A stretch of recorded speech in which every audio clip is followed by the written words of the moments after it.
Here we are, back behind the wheel for GPVWC's inaugural Le Mans 24-hour race at Le Mans, obviously.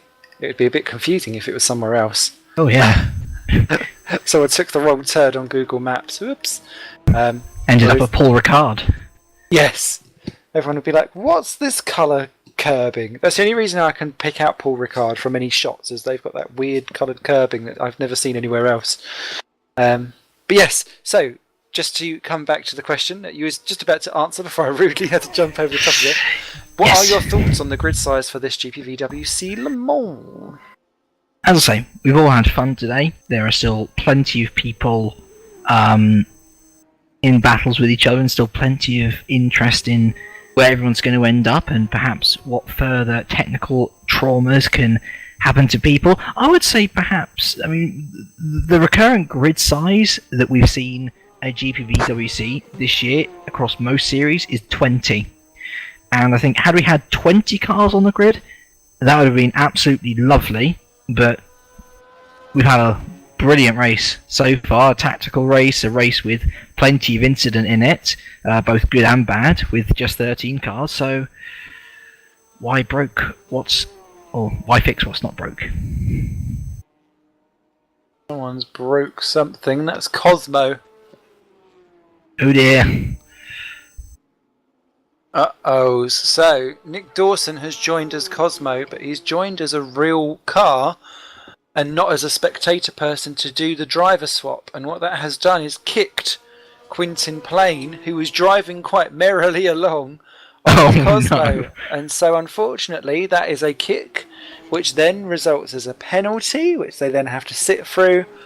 Oh dear. Well, we did say earlier on, I think it was to Josh actually, before earlier on with the Cosmo lot, we was like, well, do you all know what's going on? He was like, yeah. And I thought, I think that's a no. So, oh dear, for Cosmo, someone was like an optimistic yeah, isn't it? It's like an yeah, why not? Yeah, but it's rule one of racing. Read the rules, because otherwise things like this happen. And poor old Cosmo Autosport, as you say, they're going quite nice and merrily along in 11th. And although the Drake Racing VBM2 car, or the Drogball car as I like to call it, is 3 minutes 17 seconds behind or so, them and Deltec are going to be... Oh, not Deltec, sorry, Deltec's miles behind.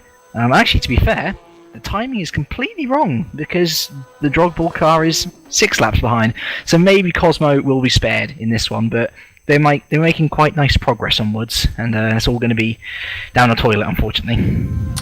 Yeah, it's a shame for Cosmo, but they were soldier on, I am sure. But it's a problem that didn't need to happen, and Nick Dawson has now entered into the game. Let's hope he remembers that he needs to sit in and do his penalty there before he can go back out. Otherwise it will do exactly what happened earlier on with... Oh, I've forgotten who it was, but they served their penalty and then went a bit too soon. It dropped them right the way back. It was the Drake car, but yes. Issues. My thoughts on the grid size, Mr. G. Cobbs. I too have really enjoyed the fact that we've just got a nice, simple grid of everyone battling along. I'd absolutely recommend probably a couple more cars thrown in there just for good measure next time by, but this is a perfect size grid to test something out, just to make sure that it works well and doesn't completely crash the server and so on, because we're testing things like this rejoin plugin for the first time for the league, and there's a lot of new parts and bolts. Tom Vandervoort spins it in the Simcraft out of the final turn, just about keeps it out from the wall, and that was a nice little 360 as Andreas Walters is off. He's taken over his team's car, and Andreas there not really helping himself out. He covered himself in a lot of gravel and not much glory first time by, and it looks like he wants to repeat it. I'd quite second actually the 20 cars, to be fair, because that I think is manageable. with all of the swappings ins and outs. I know with previous RDLMSs and things like that I've been involved in, we've had up to 40 teams, and that's been fine because you've got different categories going on and you've had 10 in each and there's been a bit of overlap. But often on those, well, not often, but sometimes on those, that has then become at the detriment of ping and server stability. And I think 20 would be a nice gap in between, maybe 25 at a maximum. Because then at that point you're maybe spreading your teams a bit too thinly and you don't have a collection of good, clean, honest drivers that will be able to understand that it's an endurance event and keep it going and not just crash it out at their first chance of an overtake. Yeah, exactly. I mean, I guess that's one of the great things about not having such an overcrowded grid, and to be fair, not having different tiers of car. Because I've seen, I don't watch endurance racing much, and I've only commentated on one endurance race before this, but in all instances, there was some complication between a back marker and one of the faster cars. In this event, we've had none of that. People are enjoying good battling, and yeah, actually the smaller grid is making the experience much nicer for everyone else. So yeah, we do actually have, if all goes to plan, a second 24-hour event later this year in the Masters Series. We have 24 hours of the Nordschleife with hopefully some touring car legends cars on what is planned to be the 30th to the 31st of August. And that should be some great fun, and perhaps we'll see a greater take-up for that event because we've certainly got a lovely advert in the form of the 24 hours of Le Mans here. Yeah, I think we've proved that it works here today. So, one of the people who I thought was going to be out on track, but has been busy race engineering, as he says on Twitter, which he says feels a bit alien to him, is Mr. Ollie Woods, and it's been a long time. Hello. Yes, it has. Far too long. How are you, you sexy beast? Well, apart from knackered, yeah. I haven't even blew and drive yet. Yeah, driven, sorry. Oh, As I said, love knackered. that English, love that English. Yeah, grammar police. All that English. Yeah, I'm grand. How are you doing? Yeah, it's all good. I am now starting to relax and unwind with a little bit of alcohols. Not in my holes, thank you very much. I'm still major awake, frankly. Aww. Well, I did, this morning about 11 o'clock, I text Dave, or I Facebooked him or whatever it was, and I was like, when do we actually start? Because I need to kind of power sleep now. So he was like, not till 2. I was like, yay. And then I was like, oh no, now it's GP2 and then it's F1. So I thought, oh, I'll get up anyway. Which was a bit of an epic fail on my part. Oh, never mind. you. Oh, you. Boo. So how's it being a race engineer? This is all new. Yeah, this is weird. I mean, it's not like I'm telling him how to drive the car, because let's face it, if anyone shouldn't be telling people how to drive a car, it's me. After some of my fun incidents over the years. But yeah, you're a lovely driver, Ollie. Lovely in terms of I let people through when they ask me to most of the time. Yeah. Yeah, it's all part and package. I suppose so. But yeah, it's been fun. Like just telling Chris where he is, who's doing what. Looks like he's making good pace on Waters at the moment, and kind of pulling away a bit from the other guys as well. From Drake's second car and from Cosmo. Especially now Cosmo are stuck in the pits for a bit longer. Yeah, making good progress by the looks of it, and it's been good fun so far. Awesome. So when are you going to be getting into the car then? Well, only if I'm needed will I be driving, because let's face it, they don't want me crashing the car. I was very worried I didn't realise it was going to be that you could escape out, because I was really worried that if I went in, did my usual, I'd probably end up screwing it up for the rest of them. But yeah, see how we go. Calvin been a bit ill today, bless him.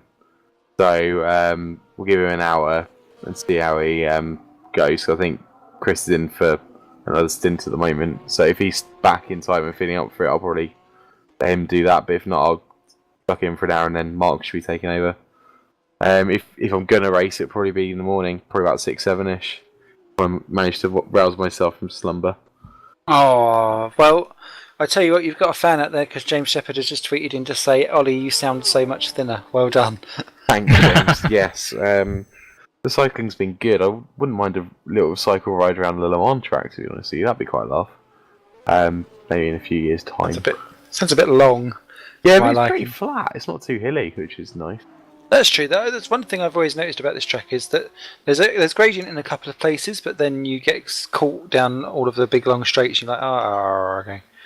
So yeah, perfect sprint time, you know. Do a little sprint on the old drop bars. Sorry for those that prefer their things in horsepower rather than pedal power, but you know, if for those who don't know, I'm currently trying to not be fat anymore, so doing a lot of cycling, doing a lot of less eating as well. And to be honest, that's something probably of somewhere away from this. I would actually genuinely like to ask you some questions. Oh yeah, feel free. Because I am so struggling with my weight at the moment. It's ridiculous. Yeah, so, first thing I can say, you'll be much better because then you won't be swearing about the wonderful transport system in London. Right past it. Skanky transport around London. Yeah. The Metropolitan line is nice. Really? Well, I suppose it's not too bad. Jubilee's alright as well. I've done Jubilee's the whole okay. Jubilee when I go into the Paralympics before. Yeah, the circle and the district are just skank. See, I hate being a London commuter. It really, really makes me angry. I hate it so much, especially when you've got some sweaty bollocks woman skanking down your face, and she's all like, "Oh!" To be fair, Slime, I'd be worried if she was a sweaty bollocks woman in the first place. Well, there we go. This is London, not Bangkok, my friend. Well, only Bangkoks, to be fair. So that probably is why I'm not interested. Mr. Cusviff, we've got someone who's asked. Nick's asking if there's an admin around because they've been booted and they don't quite get why. So I don't know if someone needs to be explained the rules. Nick Dawson, that was, who's been removed from Deltec, so they're getting not Deltec, the second of the Drakes. Oh no, it's the Cosmos. Sorry. He's trying to get back in again. I think they're trying to get out before their penalty's served. That's why. So as Dave goes off to investigate, that leaves us cameraman free. Woo! Feels a bit naughty, doesn't it? It does. I think we should all gather round and danger it a little bit. I remember. Actually, I don't remember it. I remember being told about the soggy biscuit game. But oh god. I know, and I'll just leave it there for that one. I heard that was something that was taking part in GPVWC Day 2014. Where are we going for that? Has it been decided and announced yet? God knows. I'm pretty sure it's been decided, but Will likes teasing us. Yeah, Will's a right teaser, isn't he? So he said, "Oh, it could be here. It could be here." But I'm not going to tell you where it is until like a later date. I'm pretty sure it's all been sorted though. Probably means he hasn't decided yet. Yeah, he's just trying to play for time. Sounds like a general man trying to find an erogenous zone in a lady. Eventually, if you poke around enough places on a map, you'll eventually find where we're going. But who knows how we'll get there, to be fair. You're doing it wrong. Well, in your case, not doing it at all. But yeah, if you're doing that, you're doing it wrong. Well, I'll have to find out one way or another. What was that? That's Rusu there, just clapping the wall again. Ever so gently, not great for him.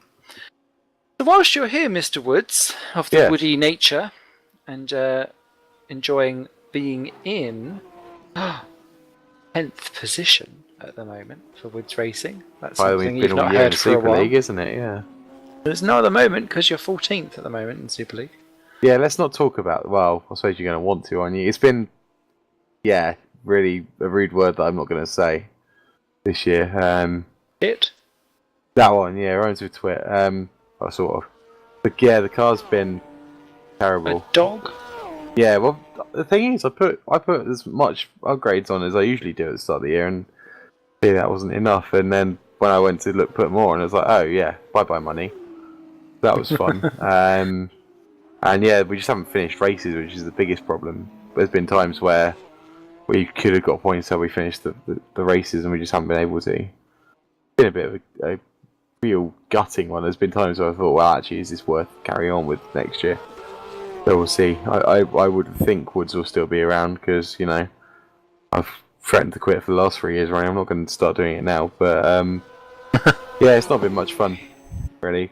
Credit to Roy and Danny and to Ben as well for keep themselves motivated somehow to keep driving, because even last year when we were hovering around 8th, the drivers didn't really want to be going out anywhere anymore, to the point where they're actually beating each other up not to be racing. So, great job from those three to basically be keeping us in the league, really. And I'm really indebted to them for their hard work.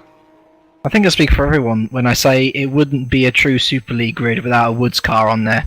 You know, it might be a tough year this year, but I've always likened you to Williams. They've had tough years, and look at the comeback they've made this year. There's nothing to say that you can't have a bad year, or you can't have a good year next year or the year after that at all.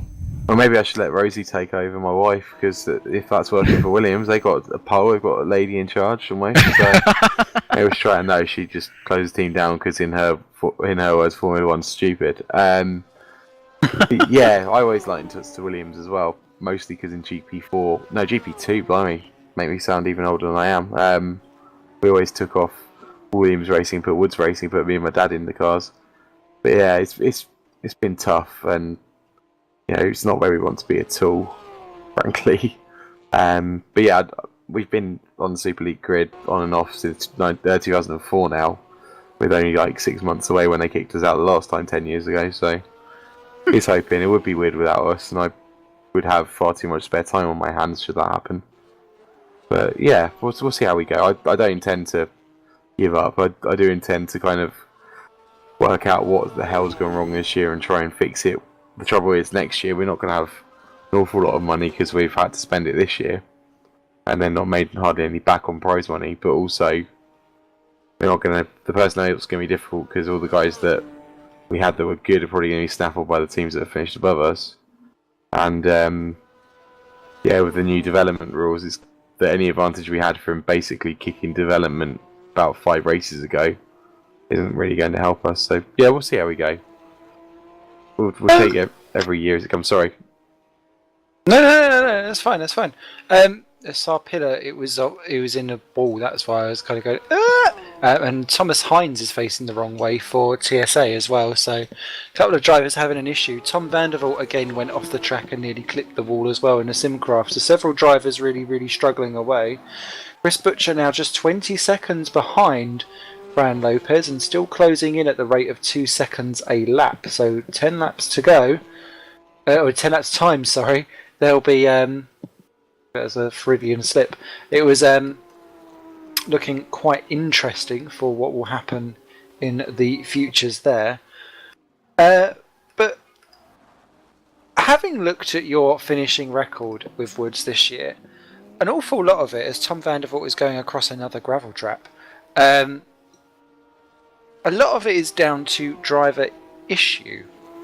So how do you get that sorted, and how do you pick up drivers who have really struggled to bring the car home or keep out of trouble and keep them motivated? Because you've said that they are still motivated and they're still going out and doing it. How do you do that? Well, cookies are always a good start. No, it's difficult because I've lacked motivation this year, and I've struggled, and that's all down to it. But so the guys that are actually having to do the work must be quite even worse. I guess with both of them, it's their first full year in Super League, so they know that it's not going to be the easiest thing. I know Danny was kind of surprised at how off the pace he was to begin with, but yeah, it was always kind of going to happen with the car we've got. I think the fact that we've got stockpiles ready for next year in terms of development points, and that's the kind of only thing they've got. The thing they're looking at now, that every kind of thing we do now, every finish we make and every point we score, extra money it is, and it's also kind of more progress towards next year, really.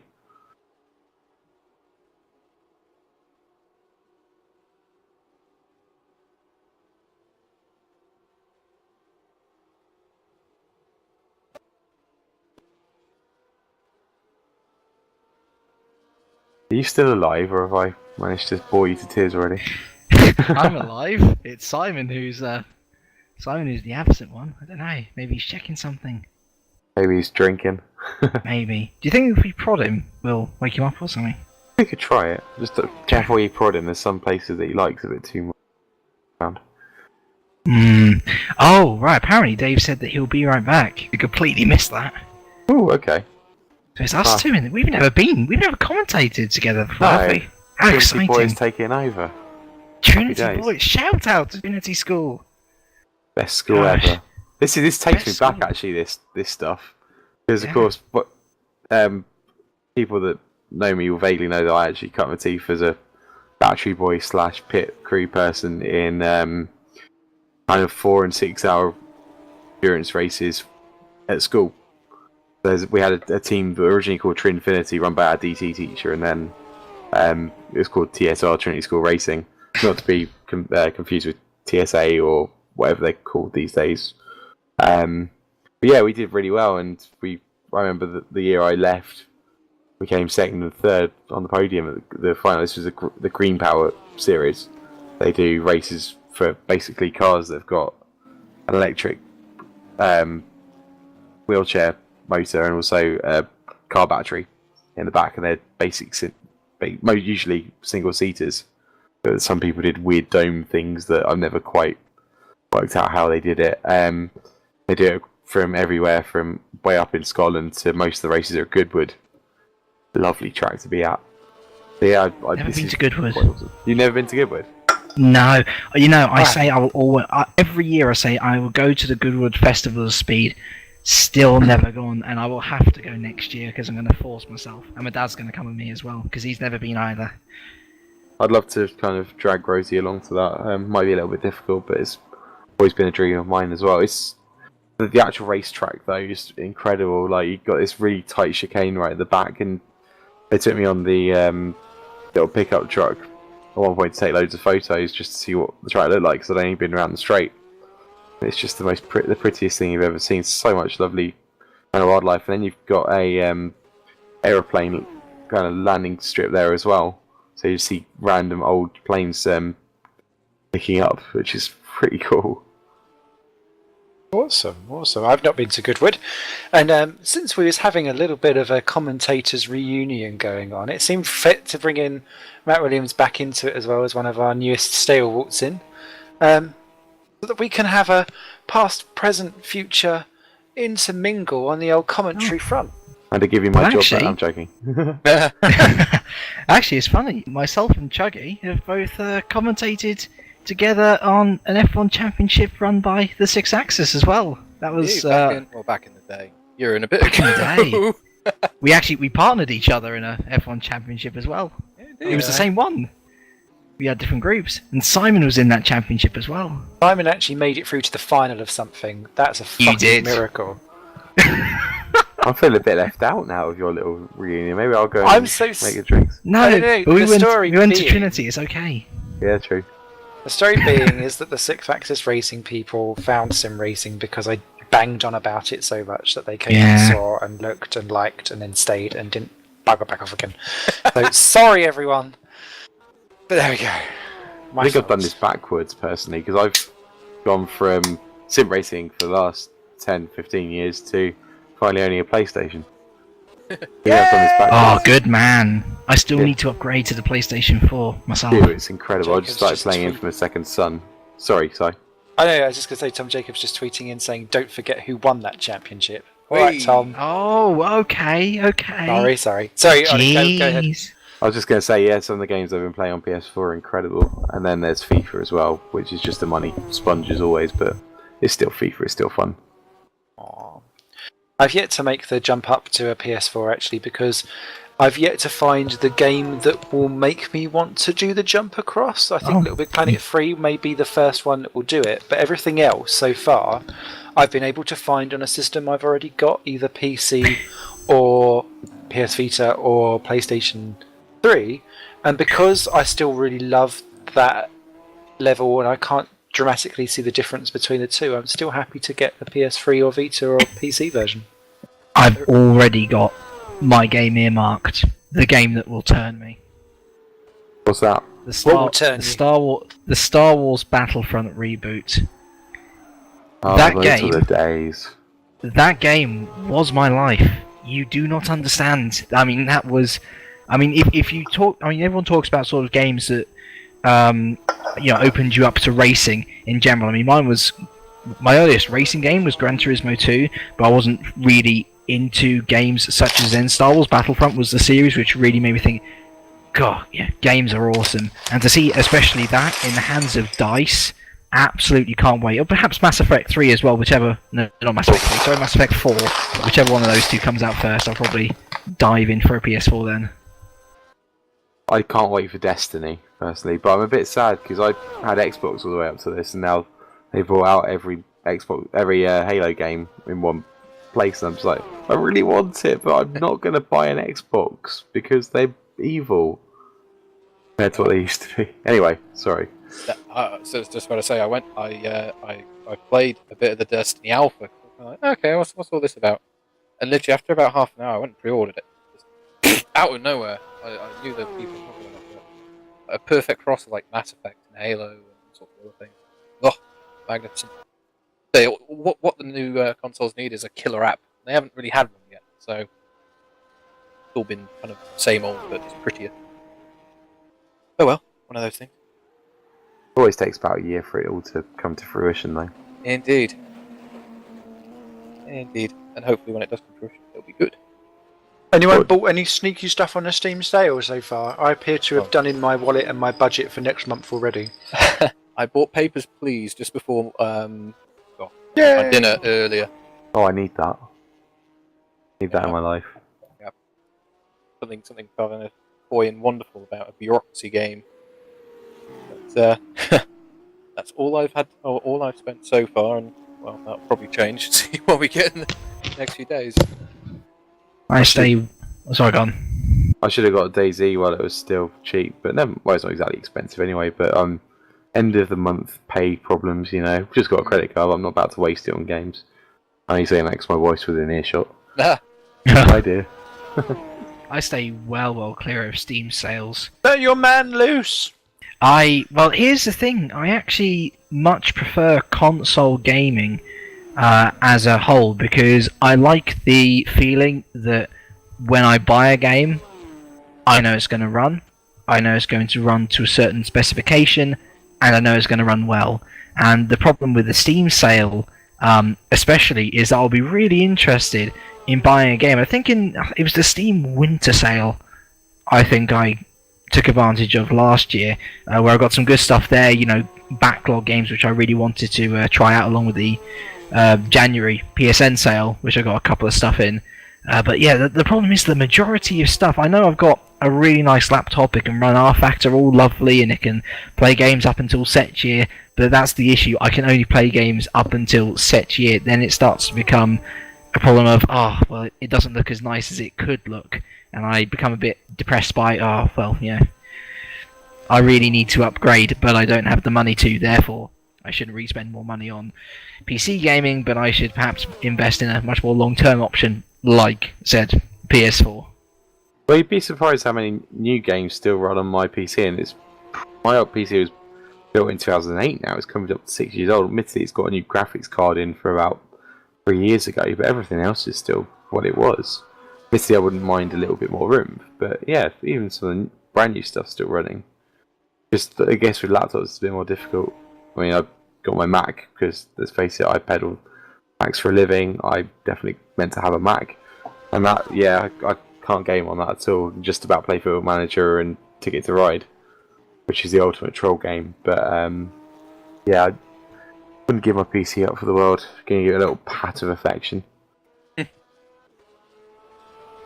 I was like James, to be fair, actually, until a few years ago when I actually had space for like a proper PC, and I know I only played console stuff, but these days I tend to mix and match.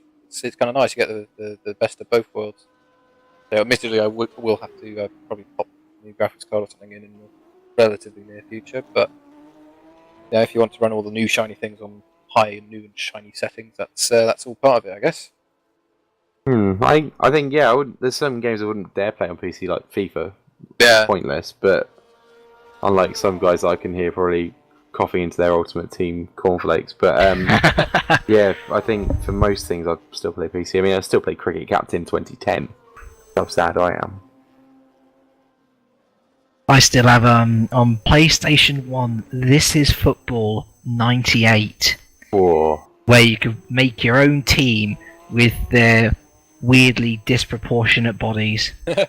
Like suddenly, fat old 8-year-old, or how old would I have been in 94? I would have been 4, but I think I mostly played the game when I was 6, you know, good old fat James Kirk from so many years ago could actually be fat and play football at the same time reasonably well. I still can't play football that well today, but it was such a lovely feeling to think, God, you know, I'm in the game. And that's actually, thinking about it, that's really strange because that's carried through to the present day, because my favourite sort of game to play is one where I can put myself in the game. Whenever I've got like a Mass Effect or Dragon's Age, I always try to make the character as much like me as possible, and I'll always act out all the answers like I would do. I can understand where other people would come from with like saying, oh well, you know, I want to act like this person, or I want to go down this route, but to me it makes it a much more personal experience, and it means that I can put myself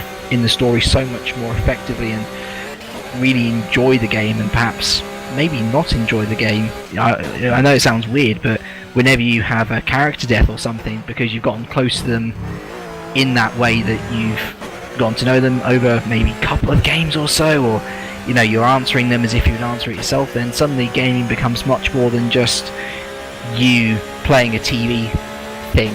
It becomes you experiencing something, which is, yeah, maybe sounds soppy or a bit too deep for many people, but for me it's a nice experience. It's got the same feeling of reading a good book and knowing exactly what the settings are like, except you've got the settings there on screen to watch as well. Got a couple of things just going out on track before I dive in with 2 questions that I want to ask based off of that. One is Nick Dawson has got a puncture in the Cosmo and is limping back to the pits. So that is issues for the Cosmo car that is in 11th position and has lost so many laps over this last hour's stint. Actually, Dan Russo, who's just spun himself, is now only 2 laps behind as opposed to being 6. So real issues there for Cosmo and Dawson himself. The other one is Eric Veit is now back in the Walters Automotive car, and he is stomping down onto the back of Chris Williamson at the rate of knots. The battle for 9th and 10th positions, just 3 seconds between them as Ollie Polkanen and Nick Dawson are now both in the pits. So the FA racing car, I think, is about to drop out from its 6th position it's currently in. But Eric Veit is really closing down, now down to 2.1 seconds, and he's visually seeing the car in his sights. So it's going to be very fascinating to see how that one goes. My question, does... it's now down to 1.3 in fact. Oh, Williamson wins it! Oh no! That's the second time he's done that on that first of the chicanes. He's been caught out there several times, and that was the wrong time to do it, under a bit of pressure there from the Walters Automotive, but that has gifted Walters that position. Flipping back up to 5 and 6 position, Simcraft and TSA are separated by a second as well. So couple of battles going on, and that is Thomas Hines is just 1 second behind Tom van der Voort, and Tom van der Voort in that Simcraft has had quite a lot of excursions. Oh, excuse me, hiccups, too much takeaway bingo. Ooh. But I believe TSA actually have just been lapped, so don't mind me, I was getting all excited. Cross-eyed. And now hiccupy. But my main question about all of that character stuff is, do you still dress yourself up as a chubby 4-year-old James Kirk? No, well, to be fair, in stuff like Mass Effect, you don't have that much control over your body shape, which I guess flatters some and doesn't flatter others. I can still make me look like a minger though. Yeah, I mean, to be fair, I'm probably a bit optimistic now, as opposed to doing myself realistically. But it's fun nevertheless. And to be honest, unfortunately, I've got to leave you on that note. I've moved downstairs into my family kitchen to make sure I didn't disturb anyone. My battery is on desperately low power now, and I have to go sort out my team in their night stint. So, been a pleasure with you guys, and I will I guess catch you lot later. I'm not sure whether I'm going to be commentating in the morning, but good luck for the rest of the broadcast. Cheers, mate. Good luck. See you later. Okay. See you soon. Ollie, whilst we've got you here. Yeah. Filthy sexual shenanigan. Have we done the 7 sausage Simon Fest sausage sexual shenanigan Woods got wood on? Questions? What? I'm not sure we have. Amazing. What is your favourite track? Racetrack. Yes. Um, As opposed to musical track, although I would quite like to watch you dance up and down slowly. Silverstone first, Melbourne second. Wow. And probably Norris Ring third, actually. Norris Ring! Fabulous. What's your favourite racing series to watch? In real life, Yeah. F1, then BTCC. Grandiose. And what would be your favourite racing game to play, Evers? If only I'd make a new version of the old Grand Prix games, I'd be hooked. So it was probably Yay. GP4 that I played the most. Uh-huh. Favourite film? Oh, Hot Fuzz. Aww. Oh, see, now someone went for Shaun of the Dead earlier. So clearly Good choice. the Cornetto trilogy making a comeback. As no, it's not. Don't mind me. If you could invent a flavour of crisp, what would it be? Slightly less salted. I just love plain crisps. I don't like flavoured. I had these horrific kind of apple pie flavoured ones. They're the worst thing I've ever had ever. But I love salt and shake. They're the best Ooh. ones. Okay. You don't have so much salt in them. It's much healthier. And much less annoying on taste buds as well. That is true. Salt's the devil. Especially for Yes. a snail. Yeah, especially as I put a grilled chicken last night for dinner with just peri salt as a marinade. Whoops. Yeah, that was really bad and salty, and yeah, I needed a lot of water afterwards. Ew. Very sedge. Fabulous. I think we could do a healthy options with Mr. Woods later on as some kind of obscure cookery show. Yeah, that'd be quite fun. Maybe I'll do my best Swedish chef impression. That would be amazing. If you was a superhero, what would you call yourself? Oh god, good question. Big man, I guess, because yeah, big.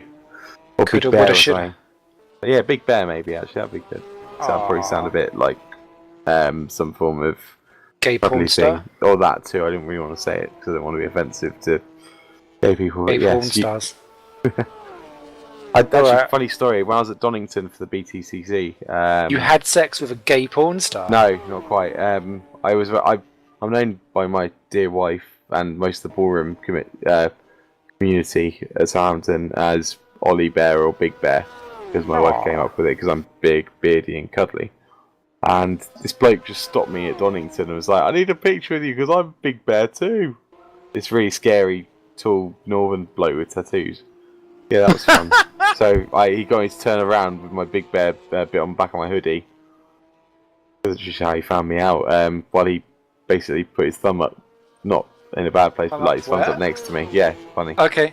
And they offered me a beer afterwards. Shame I was driving, but yeah, that was unexpected to say the least. Mike Bell now in the Smile Power racing car, so no more Fran in there. So good to see Mike Bell out on track at long last for Smile and getting some laps in. He's 11 seconds clear of Eric Strane, with the THR of Chris Butcher a further 58 seconds back in third. Then your weigh in on the debate of should motor racing be an Olympic sport, please? No, I love motorsport to death, but Olympics is about using your body rather than your brain like they do in Formula One, or using power. I think it should just stick to the stuff that is kind of manually powered. So maybe if they had like Flintstone style cars, that'd be fine. But yeah, I think it's the ultimate test of kind of physical ability rather than your round power that you have in motorsport. I love motorsport to death, Don't get me wrong, but it shouldn't be in the Olympics. Awesome. Would there be some kind of big bear sport that you'd put in instead? 100-meter cuddle. Yeah, that'd be a good one. Or so you can go the quickest beard, I suppose. First one to get to 10 centimeters wins. When we meet, do I get a big bear cuddle? Of course you do. Yay! There you go, I done. was sad not to meet you at the last 2 meets. Not that I was there last year, but No. Yes, it needs to happen though. I'm sure it very well will. Wherever we're going this time on the trek, so that'll be amazeballs. yeah, maybe one day they'll put it south of the river. You never know. That would be great. Yeah, easier for us Southerners. Hint, hint, William Panisi, if you're listening. Yeah, whatever. He's just gone and booked somewhere in the Atlantic Ocean or something. Yeah, he's probably gone to put it into What's Delhi or something like that. Delhi. Oh, you can feel my force all the way over here. If he's paying them, fair enough. Where? Yes. That is true. Oh well, there you go. You survived the sexual sausage 7. So, you did good. 9.6 the gap now between Bell and Strane. Although it is a little bit misleading in terms of pit stop so on. But still good to have just under 10 seconds between the leaders. As who's that into the pits? It's Tom Vandervoort for Simcraft. So making his 8th or 9th stop, can't quite tell which. All the little strangers, like, they go into the pits and suddenly become someone else. It's like Doctor Who all over again, like Regeneration. You should see some orange sparks flying as they go in the pits. So I suppose that's just where they've crashed it. Yeah. Do. I've never liked Doctor Who. I've never been able to get into it. Why? I can understand why people would like it, but I really struggle and I don't get why people love it. Can someone explain it to me, please? For a start, it's quite quirky in the whole sci-fi thing that you get always random kind of happenings with random aliens that no one's ever heard of. I guess for a lot of people it depends on the Doctor as well. Like, for example, a lot of people kind of really enjoyed David Tennant's one because he's David Tennant and he's fit, apparently. And also because he's a hell of an actor. Whereas Matt Smith people enjoy because he was quite young, so they could identify with him. I'm really looking forward to seeing Peter Capaldi because he's an incredible actor. I just wish he would do it in the style of Michael Tucker and shout FT by at everyone when he leaves in TARDIS. That'd be great. Matt, do you do any Doctor Whoing? Not particularly. I watched sort of the first few series when they rebooted it all. I thought, didn't. It was fine to watch. It was nothing which really jumped out at me and made me want to go back and watch it. It's interesting stories and all the rest, but not my cup of tea, I guess. No. The other thing I've still not done, I mentioned this earlier on, I've never watched an episode of Game of Thrones, and I don't particularly intend to either. Neither have I. I only watched 3 of them and I was drunk during them, so you know. Did you watch it for the naked ladies? No, not particularly. I didn't know they were going to turn up. It was all a bit kind of, whoa, Bonus. okay, there's breasts there. What's going on? Thankfully my wife wasn't in the room at the same time, but yeah. From what I hear, half the men are naked as well, so it's probably pretty a bit much. tit for tat. Yeah, it's just Soft stupid porn, amounts really. of blood, sex and violence, basically, yeah. From what I hear of people talking about it on Tuesdays or whenever the day after it's shown is, it always is. This person got killed, this person slept with this person, and this person got killed. I think they all die at the end of every episode, don't they? That's pretty much what happens. It'd be brilliant if it's like South Park and we're all Kenny. You bastards! Ah! Yeah, but I wouldn't. I probably will watch it again because my wife's read all the books and is quite into it. But another thing I'd probably pick up and watch just randomly. But then again, a lot of the things I've ended up watching and enjoying haven't been. I've watched almost all 7 series of The West Wing and really loved it. But I would never have watched that myself. Sure. Riku Sarpilla just smacked the wall. So He's not causing a Sar pile up, is he? not yet. No, he's normally calling his own harp sarpooned up against the barriers as Matteo Giuliano just finishes off there. So let's give a thank you to Mr. Woods and Matt. Are you two sticking around for a little bit, or? I can hang around for a bit more. Yeah, I'm around if you want me a bit longer. Fabulous. So then we'll get Mr. Andreas Walters into the room, because we need a little bit of Walters Automotive going on, and we have Mr. Andreas in himself. Hello, Andreas. How you doing? Hi Simon, I'm good. It's night, I'm a bit tired, but I'm good. And you've had a fair few adventures out there today. Yeah, I'm still a bit, not very good in the car, but I'm getting the hang of it. My last stint was better than the previous ones, but I made a couple of contacts with the wall, and then once you take damage, the car doesn't really feel bad after that, but you just lose so much straight line speed, and that was why my lap times were really slow.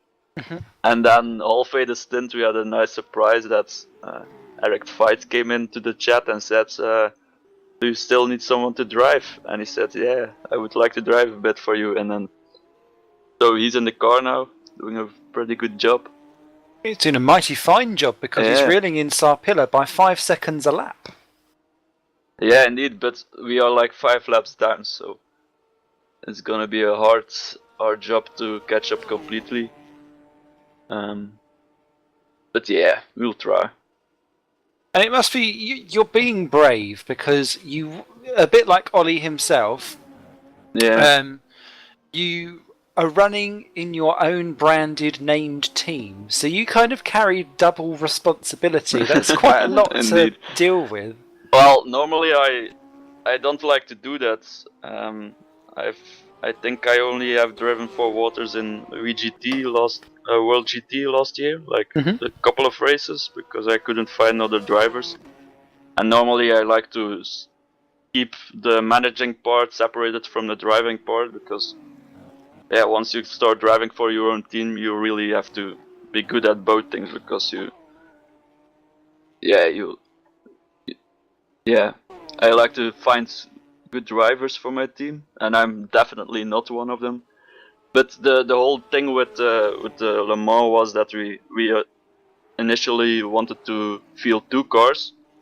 Of course, that didn't happen because there were far too little drivers available, and there was gonna be a fast car and a slow car, and I wanted to be in the slow car. And after everything played itself out, I ended up in the car with Bart and Nico. Yeah. But is this your first time having a go at endurance racing, like in anger? And how have you found it? Yeah, like out actually in the race, going "Rawr," as opposed to just having a little poodle. Yeah, it's the first time I do endurance racing at all. The longest I've been in a car before was, I think, World GT again, which were back then.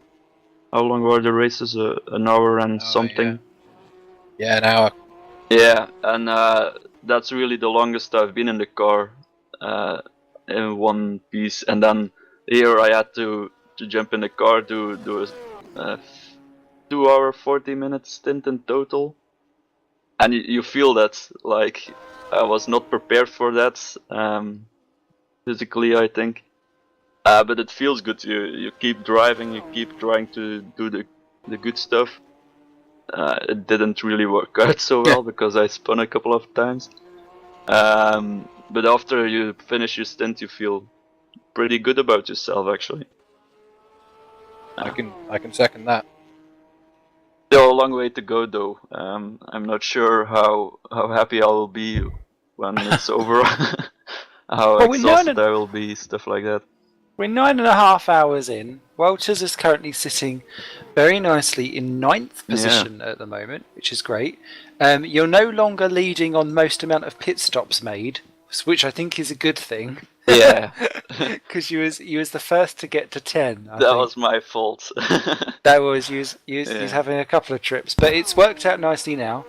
Eric Veit now 1 minute 23 behind Starpiller, as Eric Veit has just done a 3:59 That's awesome. 866, which is actually the fastest lap of the race for Walters, which is great. That puts you actually sixth fastest team. So great last signing.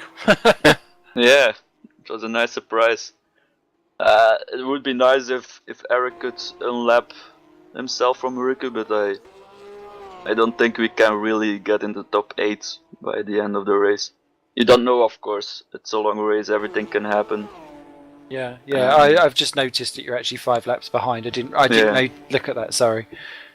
So, but no, you're well clear. As Dan Rusu's in the pits again for Drake 2, and you've got a good minute and 10 over the Woods car behind. So that's pulling out quite nicely as well. So that's it's also the only car that's really in the vicinity, because Cosmo is also 5 laps down to them. So it's gonna be 9th or 10th in the end, maybe, if everything goes well. Be good. Yeah. So as a team boss and a team manager, what do you get the kick out of for running a team the most? Because we were saying earlier on in this broadcast that it's often an unsung job in a way to be a team boss, but you have to get your kicks from somewhere. What makes you be the team boss? I've been into managing teams for a while now.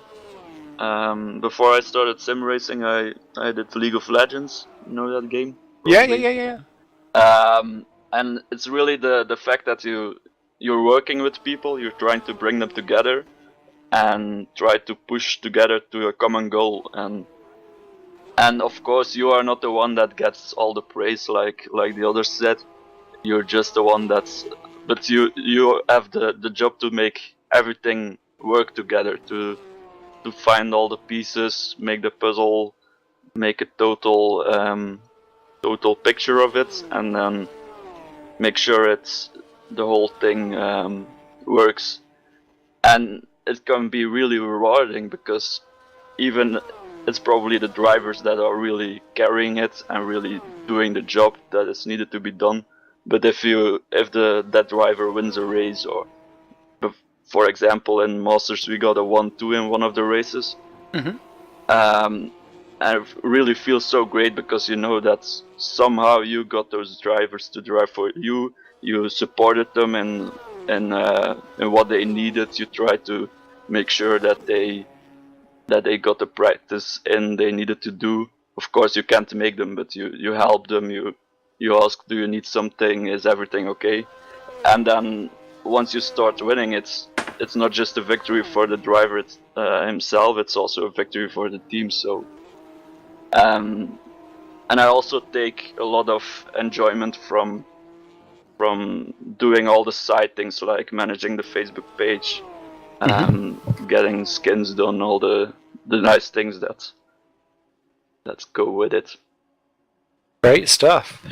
Quick mention that Eric Strane is now just 3.6 seconds behind our leader Mike Bell in the Smile Power car. So all stuff going on there. So I might have to break off and chat about that in a smidge. But whilst we're talking on stuff, you're now starting to get involved with the actual league admin side of stuff, aren't you, for GPVWC? Yeah. Of course, I'm already helping out a little bit. Last year I helped with a bit of IDs for this year.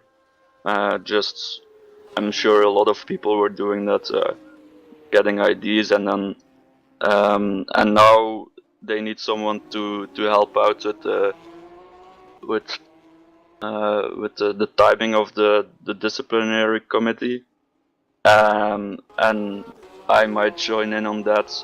Of course, not too much at once. Just support basically, and then we'll take it from there. Yeah, but it's nice to be involved in the community and help out a bit and make sure that the admins are doing, of course, a very good job. But the league is growing and growing and growing. We have to make sure that they don't have to do too much at once. Yeah, and that's a really, really good point to make. Actually, is that admin work some of it is juicy, some of it is not so juicy, and some of it may be a bit stale to others. But without those admins that are busy working behind the scenes and getting things going, then none of this happens. And if you want to get involved, I think it's a great place to get involved and help shape some of the future of GPVWC as well. It's also we talked about the team bosses that it's an unsung job, but with the admins it's even more an unsung job. Like they are doing a lot of work, and they aren't getting those victories and picking up those points, yet they are the ones running the whole thing, and they even get less recognition for it than team bosses. Of course they do when they get a reward at the end of the year or something at the GPVWC day, but yeah, it's how do you say it? A selfless job? I don't know. Yeah. Yeah. Very true, very true. As Eric Strane now is just within 1.5 seconds of Mike Bell in the battle for the lead here at the 24-hour of Le Mans here at GPVWC. And if you are interested in getting involved on the admin side of stuff, we could always use all the help that we can get without sounding desperate, but we do. Tough. Please get in touch, because I do worry that Dave Carr-Smith one day will just forget to not have that recharge pizza that keeps him going, and then he will just defunct onto the floor, and that will be that. Who knows? As someone's just done a fastest lap for themselves. Oh, it was Matteo Giuliano in the Cosmo actually, but nothing really changing positioning wise. So as Mike Bell now just a second clear of Eric Strane, this will be an interesting battle for the lead. I'm just going to break off to this for a second, and then if you're able to stay about for a few minutes, Sure. Andreas, I want to ask you some funky questions. Oh yeah, I've heard about this. Oh God. The questions precede themselves. It's only a rumour. Listen, I didn't pass it on, not the infection. So Strane now right up onto the back of Mike Bell, just under a second to go. In theory, the Enterprise team are doing a pit stop less. However, we've known that they have been able to stretch out their fuel a lot better, or they've been doing longer stints anyway, than the other two front-running teams. So it's not inconceivable that they'll be able to get away with a pit stop less over the course of 24 hours, if not a smidgy bit more. So it will be very interesting to see how that develops over the course of the 24 hours. They've got Chris Williamson that they're coming round to lap in the not too distant future. They've just got round Roy Schroten, who, welcome to the race, Roy Schroten, in the first of the Drakes. Already had his brother in. This time, I think Eric Strane immediately onto the slipstream. Mike Bell goes defensive, take one line, and that will be where he can stay. He's trying to install a little bit of a jink across to take what could be determined as the racing line. It's a bit decisive. Eric Strane keeps a watching brief as they go round in the darkness. It's a little bit unsettled there to Strane, and Bell on the grass completely cutting that corner. Interesting stuff there from Mike Bell. They're just watching through this. These they're not hanging back at all. This Porsche S section, or at least the TSA car, we get a bunch of understeer. He's going to wait for the nose to pick up, but these guys going hammer and tongs and after 9 and a bit odd hours. It's pretty impressive. Yes, indeed. Chris Williamson has just popped into the pit, so that removes the potential back marker issue that they have, or the lapping issue. It's a bit unfair to call it a back marker. It's running in 10th is the Woods driver. And Bell was able to pull away around those last couple of corners, but we've seen this throughout the race so far. As long as you can keep normally within a second, of which Strane is 1.1 behind, that seems to be roughly around where the slipstream is, and then you can just kind of cling on to the back and not drop off. And one thing I found just in the last stint I did, just coming up on traffic and things, you can definitely get in that slipstream nice and early. But because all the cars are on the same sheet, gearing and everything's fixed setup, you can only really gain about 5 miles an hour over the other car in the slipstream. Oh. So you'll accelerate quite a bit quicker. But yeah, the actual top end speed, there isn't that much left. So passing is actually fairly difficult in the slipstream. Really, you can just kind of use it to accelerate yourself a bit quicker. Gain time that way. Marius Van Wink has just disconnected. That will be during a driver swap, sadly, for the Deltec team. It has not gone to plan for that team at all, has it? So they are going to struggle again. Dan Rusu, they're swapping over one way or the other. So I'm going to wish those racing lines by Mr. Bell are going to get me drunk. Too true, too true. Lewis Redshaw, hello, is it me you're looking for? Yes, Redshaw, yes! Go on, Lulu. Awesome stuff. As Eric Strane now is onto the back of Mike Bell, and that is looking like a much more assertive effort to actually have a go at overtaking as opposed to just stalking the back of his rear end. And there he is. You can talk about what you were saying with the acceleration. It just sucks you right onto the end, and then once you get to this bump section, actually he's not quite alongside. He's decided to go back in again for a second tusk of slipstream. Didn't quite feel the need to do so, but a lot of people have been, they're already passed and like side by side by the time they get to that bump, which is the main part of the straight, doesn't it? So yep, you just lose. It's I'm pretty sure all 4 wheels go off the ground there as well. So if you want to do any sort of move, you want to get it done nice and early. But by the looks of it, Drawn here, he's well and truly in the slipstream. Sucking right alongside and through on the first of the kinks, right through, and well, they're not being able to really cling on to the back of that on the second part and into braking for that lovely banked left-hander. More speed through there than what you think, but it has bitten some people over the course of this 9.5 hours so far, going up for 10 hours of Le Mans. Drane has done it. Good stuff. Considered. Nothing brash. What you want in a long race like this. Not at all. So that now puts Eric Strane for Enterprise GP into the lead. Well clear. Well, not well clear. A second clear of Mike Bell. Amazingly for Smile Power. Then THR's Chris Butcher's 54 seconds back in third. He is gaining overall against these two cars, because he's just done a 3:57.6 against these two in 4 minutes. So that's interesting. Thomas Hines is just 1.7 seconds clear of Timu Toika in the battle for 6th and 7th. And they are on the same lap, so that's interesting as well. We'll keep a beady eye. Indeed. However, we have been joined as Mike Bell pits actually now. After all that, from second place, by Mr. Lewis Redshaw. Bonjour. Ça va? That's all the French I know, sorry. Oh, I'll give you some French lessons. Uh-oh. How's your diddlings? Yeah, I'm not too bad. Had a nice evening rather than racing with you guys, but, you know, Oh! it's been fun. Not like that, you know. I've managed to spend my time wisely, so... Well, you've missed all these battles, like Timu Toika just getting past Thomas Hens for 6th and 7th positions here after 10 hours nearly of high-octane pixelated action.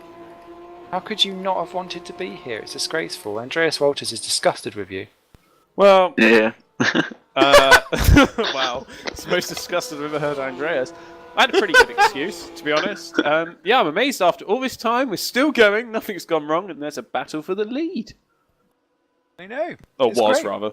Don't jinx it, please, Lewis. Oh my god, even Dave's talking on the broadcast. How much has he had to drink? Not enough, I don't fear. Not a drop. It will Really? come for that later. Oh god, how much later is he staying up? Poor guy's having to do all night with me. Aw, Dave! I've been going since 5 o'clock this morning. Oh, Dave, plus. That's your own sleeping pattern's fault, though, to be honest. Bad times. Mark Reed has just joined the server for the Deltec whilst they try to get their car back going again. Mike Bell leaves the pits. Is he going to get out ahead of the THRs? The answer is quite firmly no. So Chris Butcher moves up into second with the THR car, and our Mile Power goes down to third.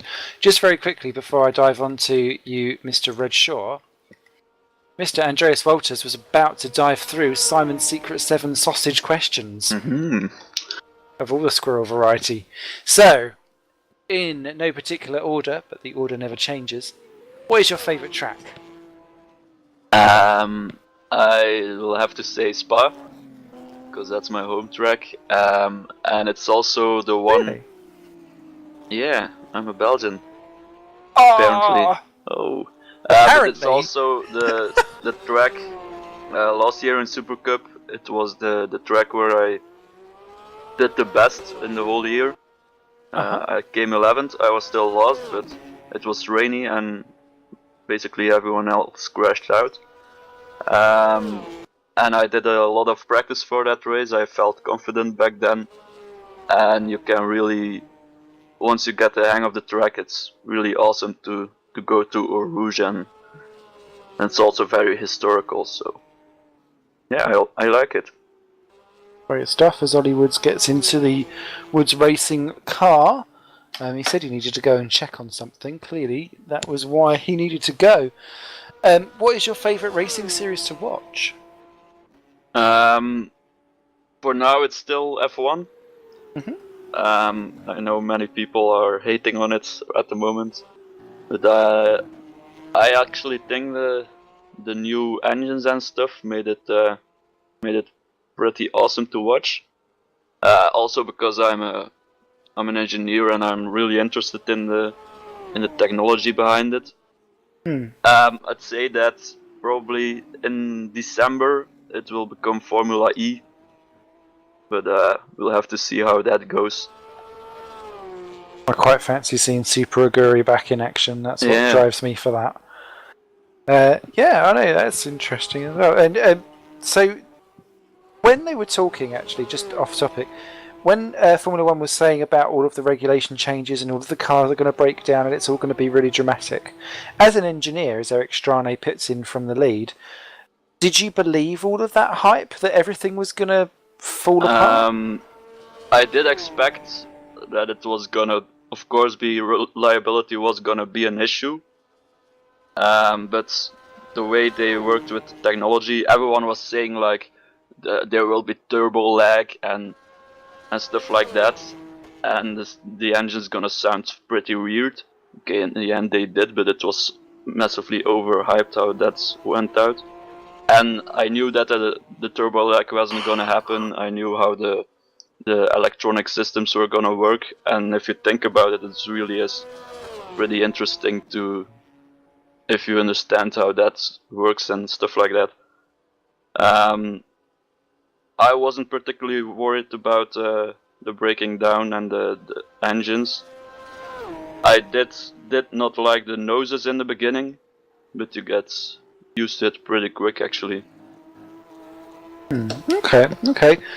Just on the track there with Eric Strane doing a driver swap to Boyd Bryson. Welcome to the race, Boyd Bryson. That's the first laps that you'll be spinning into today. That's allowed Chris Butcher to take the lead for THR. So the ever-swapping trio at the front continues to swap again. So THR retake the lead there. That's fascinating to hear, actually. That's good insight. What's your favourite racing game, Andreas? At the moment I'm only playing R Factor. I have R Factor 2 as well, but I don't really like that one. When I was a kid, it was definitely Need for Speed Most Wanted. That's basically the best Need for Speed game ever made, I think, and I really enjoyed that one. But yeah, R Factor for now.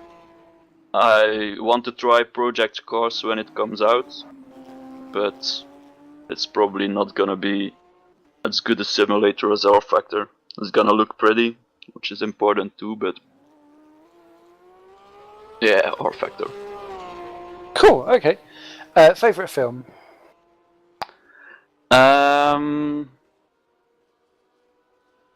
Yeah, that's a hard one. I've seen that.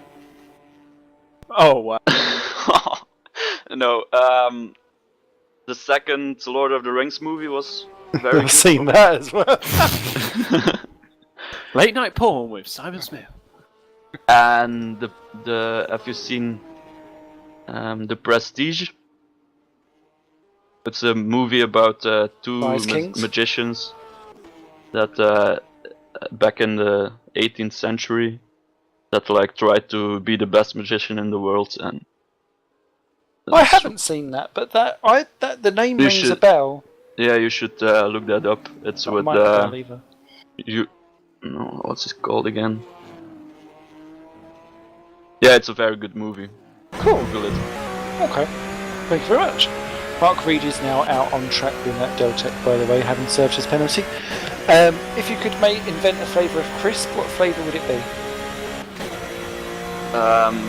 Something with pizza, like all the different kinds. Cool. I think you've got an instant buyer from Dave there. I think. Yeah, and you can make one bag of them with different kinds in the same bag, and then you can taste it and guess what it is. That would be cool. Dave, are you copywriting that? Oh, As the if placing an order. As if Dave could cook pizza. Like the sweets from Harry Potter, but then with crisps. Awesome, awesome. Ollie Woods is into the pits again. He's only just gone out in that car, so he must have damage. Victor Silva is back in Missouri, by the way, whilst that's all been going on. And Dan Russo has been off the track twice in about 4 corners, so there must be problems with that car there. Your superhero name, if you was to be a superhero, what would you call yourself?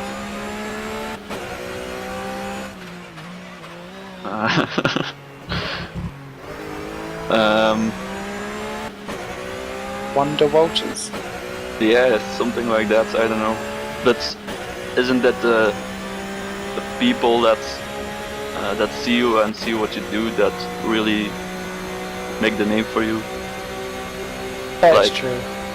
Batman is Batman because he looks like a bat, and Spider-Man is Spider-Man because he looks like a spider. What do you look like? Like a very normal boy. Man. You could be very, very normal boy, man. And have I no have no superpowers powers. whatsoever. Yeah. It's normal. I hand in substandard homework after 5 p.m. There we go.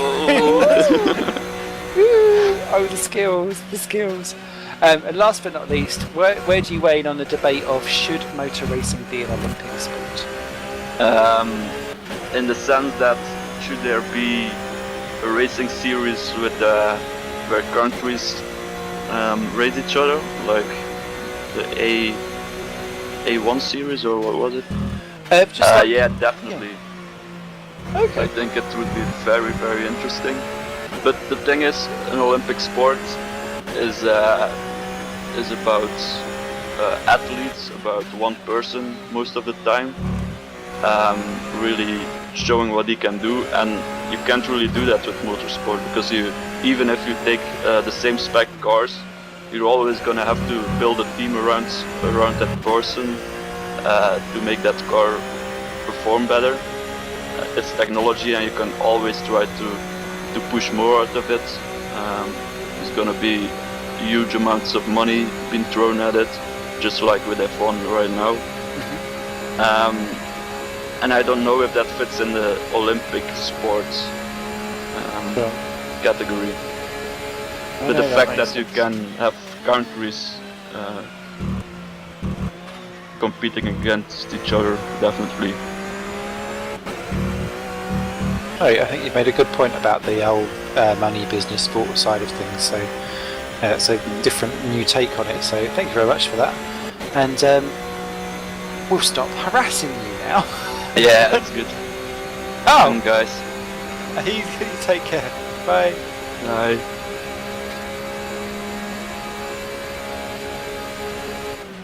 That's been polite. But clearly he did want to go anyway. We've been disowned by Wonder Walters, whose power is to be absolutely average. Amazeballs. So, we may have a quick drop-in guest actually in a couple of minutes if he's available before we dive on to Mr. Rodriguez. As we have now crossed, or we're coming up to, the 10-hour mark, Mr. Williams, what has been your thoughts for the first 10 hours so far? Where to begin? It's funny because when you've been driving the car, it's obviously you're thinking about keeping it on the track and everything else. You kind of forget about everyone and everyone else as they're running a race. But sort of sitting from a sort of a spectator perspective, it's how good it is. We've got all the cars still running. We've got a real battle for the lead between 3 different cars, 3 different teams. We've got battles all the way up and down. And we've got another 14 hours to go. From a driving point of view, everyone's doing a great job. Everyone's keeping themselves well and truly in their respective battles. And yeah, I'm almost borderline going to be sad to finish. I wish you could keep going. 24-year Oh dear. Oh, if only I could pack in my job. Damn it. But No, no, I know. it's been a lot of fun. Very much enjoyed it. And I had a wonderful moment in the last stint I did where Cam came onto Steam to can you slow down a bit? But, oh dear. Yeah.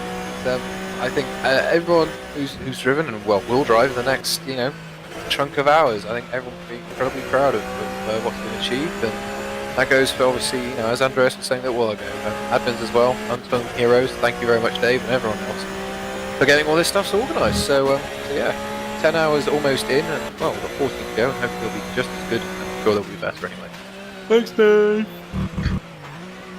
Didn't sound special there at all while he was yawning.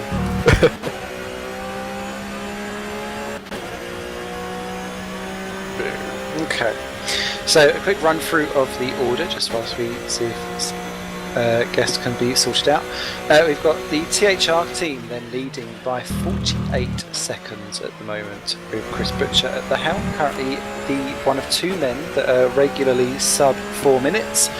Second is Boyd Bryson in the Enterprise car. He is running 4-minute 4s though, and is really losing out of late compared to Chris Butcher. Mike Bell is in third, running in the Smile Power car. They were leading earlier on, but slipped back to third. They're 12.5 seconds behind the Enterprise car, and they are closing them down, so that's going to be an interesting little squabble.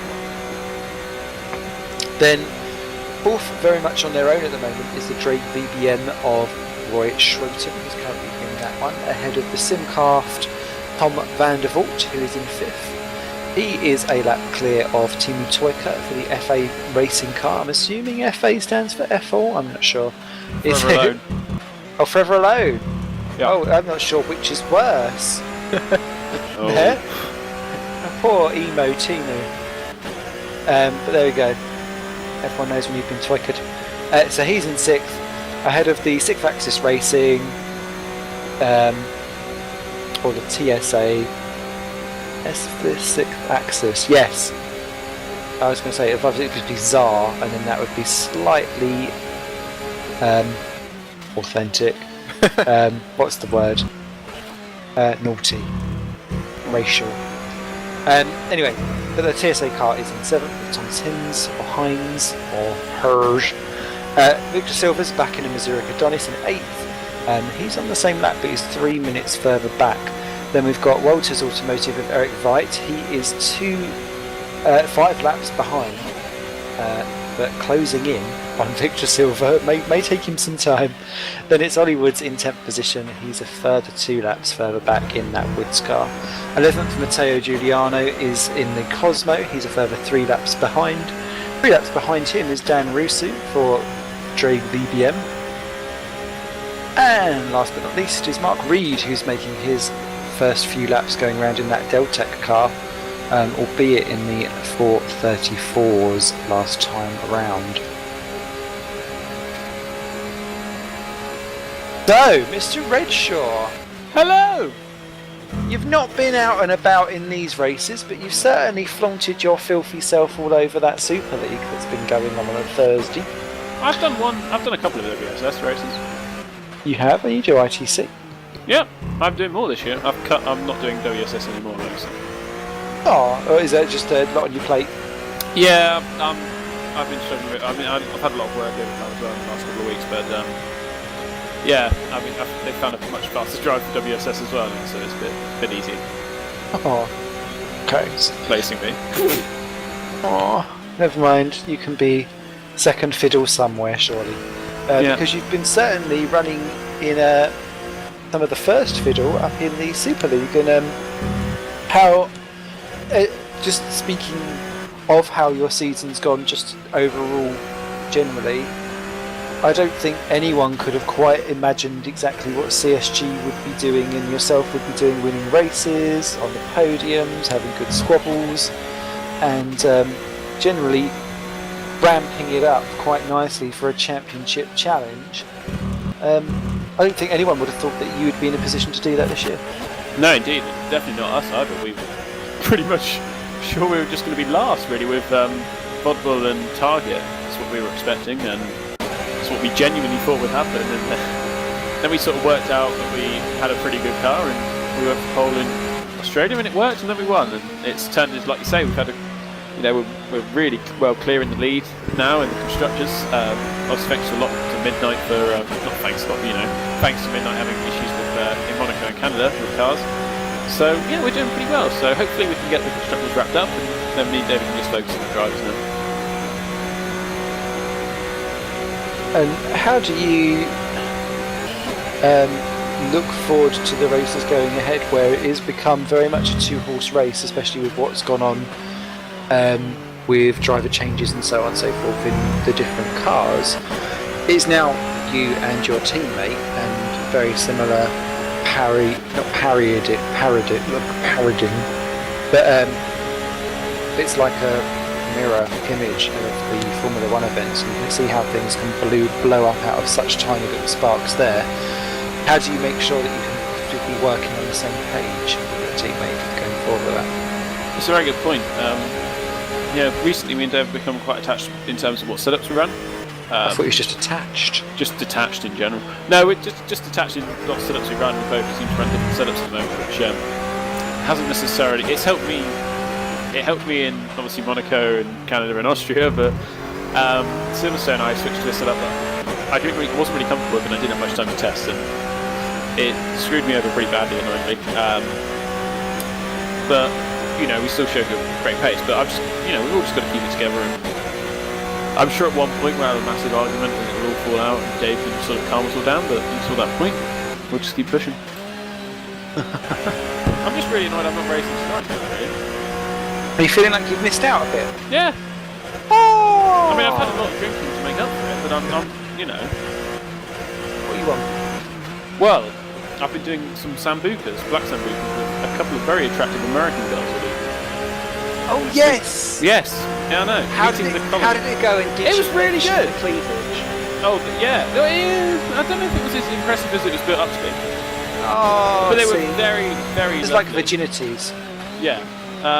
So big shout out to Catherine and Abby if they're listening. I doubt they are. But they were very about lovely. The cleavage. And we had a nice chat for about 8 hours or however long I was there. So it was nice. But yeah. I've been having a nice chat for 10 hours. Yeah, you've been going longer than me, man. You always could go longer. What about the moobage and the stamina itself? I'm not quite equipped in that area. Not anymore, anyway. No, definitely not anymore. So there's Mike Bell now only 8 seconds behind Boyd Bryson, so I'm going to keep an eye on that for the next little bit and bob. But how that battle for second position will continue on. Matt, sorry, did you have any particular questions at all whilst I quickly run and get my next bottle of cider? Why didn't you do your Super League interview, Matt? Because you only asked me like the most minuscule question on Thursday. Well, yes. Well. To be fair, from where we were sat, the weather was quite the turn up. I mean, it's typical Britain, isn't it? Anyway, yes. I was joking. Rather. So obviously, as Simon was just saying there a second ago, obviously, had a great string of results and everything else. I mean, the tracks that we visited so far in the Super League, are they tracks that you like, or are there tracks ahead which you're going, right? Okay, that's one of my favourites. Yeah, I'm looking forward to that one. Yeah, always liked Australia, and Canada and all that. I've never really done Austria much, but I've always liked it. I seem to love the shorter tracks because there's less opportunity for me to screw up. So I always seem to do well on those. But once we get Hungary out of the way, which is just going to destroy me on tyres, I'm really looking forward to the rest of the season. There's no sort of track I can pick out and say, oh, that's going to be pretty awful. So that's all right. Yeah, just got to keep going at it, and hopefully everything will be okay. Hopefully no problems or no DNFs or anything. Yeah, I mean, sure we're good. It's funny that you mentioned Hungary. I've never really liked Hungary. No one does. Yeah, Apart from Dave with his train. But Don't be jealous. I'm going to put the image up in a minute and get people to go to it. there you go. But no, I don't know. It's just something about, I don't know if it's the layout or just how the flow of the place is, but never really enjoyed driving there. I guess also the fact the track's so tight and narrow as well. You don't get much overtaking opportunity as well. But I quite enjoy the track layout as it is, but I just find the tyres, the way it's great. I mean, David can last about 4 laps longer on his tyres than me. Obviously, I overheat them so much. So Hungary's going to be really fun, because probably turn 1 I'll have overheated them by then, I'm planning on. And then the rest of the lap just driving around pretty much on ice. It'll be great. But here's another question for you then. Obviously, both you and Mr. Viaduct are doing a great job in bringing home lots of points, finishes, and everything else. As far as the R&D stuff is going for the CSG car right now, are you two thinking on the same page of what you'd like, or is there sort of some disagreement, or how are things going on that department? We pretty much just let Dave handle it, really. But I think after this one, it's nearly... I think actually it's pretty much all done. I don't know if we're allowed to say this, Dave, or not. I think we've pretty much been just doing what Dave has agreed on. We've all agreed with it. We always discuss it as a team, what we want on the car and how we're going to go about it, and we've always done that. So, yeah, we're pretty much now at the point where we're happy for the rest of the year. So, don't expect us to get too much quicker unless we find something in the setup again. Well, Which I'm sure we will. I think some of your competitors will be quite pleased to hear Yeah, that. maybe. We just need to get away from those damn Hawkeyes now, because they're starting to be a bit of a pain in the arse. Yeah, indeed. Well, that Hawkeye's always been pretty handy. It's just as we've seen, just unfortunate disconnections or Bit dramas of bad here and luck, and now they're getting good luck again. They'll be right up there. So it's good, because it's been a bit boring this first half of the year, to be honest with you. there. Well, A actually, bit more action would be nice. well, that's kind of derailed my next question, because I was actually going to ask you, what was your highlights of the season highlight. so far? Highlight's got to be just Australia in general, really. Getting pole, win, and fastest lap, 1-2 on the grid, and 1-2 in the race was. I don't think any of us expected it, and then it actually happened. It was pretty good, but I don't know really. If you ask me what the best race I drove was, it was probably Monaco. Didn't quite have the pace of David in general. Didn't quite get the lap together, but once sort of the race started, I didn't really make any mistakes. So I've never really been like that around Monaco either. I've always sort of crashed out or something. So yeah, that's probably the highlight driving wise. When it up in it. Maybe China coming back from the field was quite good as well, but yeah, not many highlights this year yet. That's the spirit. So China was the only race when I was driving the Formula Challenge, the only race where I really felt like the car was actually doing what I wanted it to do. Like I'd point it and it would go. I enjoyed the China races. Shame that I messed up and lost my front wing in the first race and ruined myself in the second. Oh well, it was It's all part fun of the to drive. GPVWC experience, really, You're losing your front sounding wing. a bit angry still. He's still thinking about it now, isn't he, really? Oh dear, the one time I got the car really, really nice and sweet, I go and mess it up. Oh well. Well, if you want to send me that Lessons setup Mine was at some point. Austria. Austria for you. It was a shame because I was running.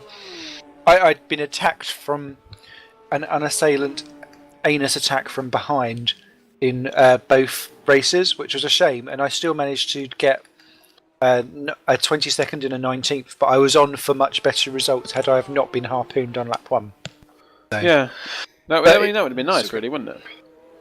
would have been nice. Would have been nice, but it's You'll not my get luck. We'll get you there, don't worry. Yeah, always gonna have a bit of lady luck on your side. Wow. In pretty much everything. Bit of lady luck, eh? Well, that's how I've always heard of it. Not really given it much thought, but She's a Maybe you goddamn should. floozy though, because she always seems to fight for the other team all of a sudden as well. She is a big, yeah. She's I'm a not gonna dirty say little anymore, hoe actually. bag. Yeah, I think so. Sleeps around a bit. Mm-hmm. What an interesting conversation. yeah, this is taking quite the tangent. It would. I knew it would do. The second I came on here, I thought, is this a good idea? Then I just did it anyway. Of course it is. I think it's a good idea. Yeah, sure. It was an amazing idea. Especially because what it has done is distracted me so much from my should I buy The Sims 3 on 66% off God. on Steam or not. Oh, Dave. Oh dear. So it's managed to stop me from doing so, which is good. But I bought Banished instead, so there we go. Le Banished. The what? I was just doing it in French accent. Okay, we're not doing it okay. anymore. Don't worry, it's fine. I thought you say the Vagniste, and I was like, what's one of those? It sounds like a designer vagina. A designer vagina. Okay. I don't know what I don't even know what that is. Or I'm not even- Jean-Paul Gaultier of a JJ. Oh, vajazzles. Oh, not vajazzles. I don't know! Dave, help me. Ah, Lewis! You've ruined it all. It's early morning. I'm sorry. Go on, say it again if you want. Okay. The time has passed. A bit Aw. like my entire comical get-goes, as Mike Bell is actually only 1.8 behind Boyd Bryson now, so clearly all of the fun.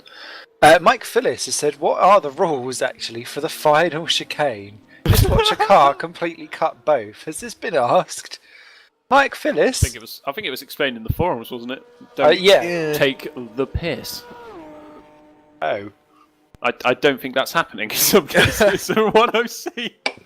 The problem with the last couple of chicanes though is, of course, they're all painted, so everyone's treating them as the curb, and you can gain so much time. I mean, I'm trying to stick personally just to like there's like a little sausagey bit. I'm trying to keep my wheels on that. Stick to the sausage.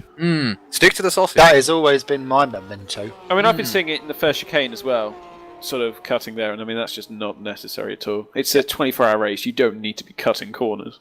If you're the fastest, you'll win. You shouldn't need to cut to win. But yeah, I don't know quite how it's all going to be handled, but I'm not doing. I'm not cutting checking this. I'm not doing that. This is not my job. Okay. Oh, Andreas, you said that you wasn't wanting to get your toes too wet earlier on. Yeah, Andreas' new whatever position he's got in GPVWC now is to check that I'm on 24 hours for cutting. Because I am not doing it with a spreadsheet. I'll see you next year. I know these spreadsheet I make become famous of the cutting, but I'm not doing this one. more spreadsheets again. I switch It is. spreadsheets for us. It's Spreadsheets everywhere. Yeah. Hashtag filthy spreadsheet is what's going to be going on, I think. God. Going on. Dave, There's- change the banner. Butcher and Hins are into the pits for THR and TSA respectively. Oh, he's Oh, actually and I think that's completely Bell. decided to cut the Yeah. corner because of that. I'm sure he will have gained a chunk of time then as well. I don't know. He might. No, yeah, he has. Yeah. He's all over the back of poor Boyd Bryson, who's stupidly taken the corner exactly how it should be done. And Boyd's quick because he did the endurance race we did ages ago at Road America or something like that, and he won in the class I was in. So it says a lot, really. Well, he's been one of those drivers that's been slightly masked by the Phoenix F1, and I think Yes. he's one of those people that, and everyone has got their preferences up against open wheelers, against endurance versus tin tops, and some people excel in different categories to others, and maybe Boyd has found his calling in endurance, maybe. He's definitely found it in tin tops, from what I can remember. So yeah, I mean, obviously he's masked by a lot of the Phoenix car he's got. I'm sure if he was in an equal car with everyone else, he'd be quite a long way up. But that's just what happens. But he's always sort of been a tin top racer as far as I know. I've never had a long conversation with him about it, but yeah, he's always been up there, thereabouts. Mike Bell now going for the late of breakings. Boyd Bryson gives him just about enough room. Days ahead though, Mike Bell backs out of it. That was nice, clean driving between the two, which is great to see. Boyd has often been given a bit of a reputation of causing the odd incident here or there, but that was Jeff and Mike Bell for that matter, to be fair. So this could be an explosion of firework proportions waiting to happen. But here's Bell coming for take two. down the long old Bolson, and going on here, Bell gets it, Bryson, they're backing the well out. I wonder if they're sitting there thinking, do you know what, morally, I'm in that second place, thank you very much, and I shall pick that one up later, who knows. One thing I did notice there, just going down into that first chicane, looked to me like Bison there. He's got a bit more top end speed, perhaps a little less wing. That was the one thing I was told when I got into this car for the first time. Don't touch the wing. Yeah, just leave it at 1, don't you? If I remember Yeah. correctly from what we were talking about in the Simcraft car. So. Yeah, it's smaller the better. So it might be running. Oh, hello. No, I've heard. I've had a whole evening of innuendos like that with Americans. Sorry. Wee. Wonderful. In terms of rear wing size, I think smaller the better in general. Yes. Aha. Very good. That's not a hint to anyone listening in Super League teams or anything. What about a nose cone? Oh, nose cones.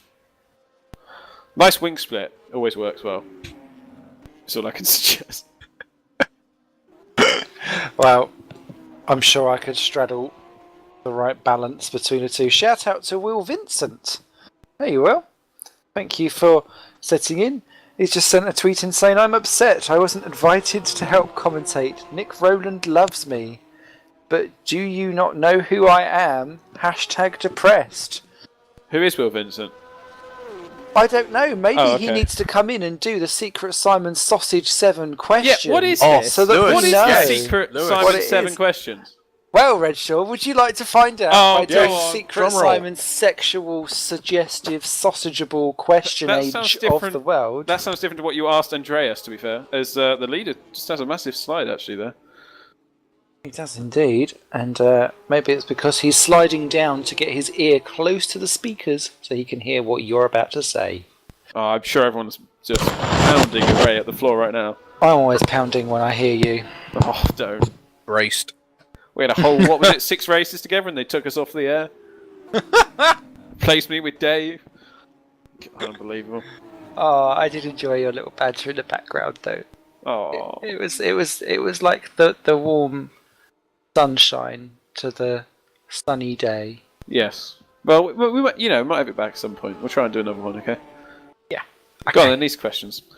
What is your favourite track of all time? Oh, so of all time, I'd say on Crash Team Racing, it was. I'm trying to think of the name of it now. Are we not? Are we doing real world tracks? Hang on. You sorry. can do whatever the damn well hell you please because you are Mr. Redshaw and I'm Mr. Smithy. It was on Crash Team Racing, and it was the one with sort of the hot air balloon Zeppelin things. I can't think of the name of it now, but yeah, there you go. That's my favourite track of all time. Awesome. Or Ron Squire's version of Circuit of Wales, because that was fantastic. You know what? Never got to drive that. Always thought there'd be a cow in the middle. You never got time to drive it. You could never complete a lap. It took about 10 minutes. We set the distance so wrong. It was great.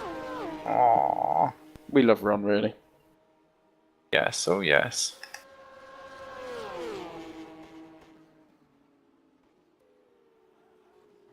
Fabulous. In fact, it looks like you're already on. I do know who you are, Will.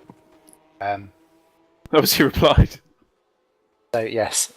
So no, I do know who you are, Will, and I done that iRacing that no one knows anything about either because it's the most boringest thing that I've ever had to commentate on in my entire life. So yes. Anyway, what was I saying? I think we're on question Favorite 2, racing aren't series? we? What? Just in general, or? Yep. Oh, That you right. like to watch. Oh, that I like to watch. NASCAR to watch. In general, I'd have said. NASCAR. And who's your favourite driver in there? Because Tony Stewart. Aha!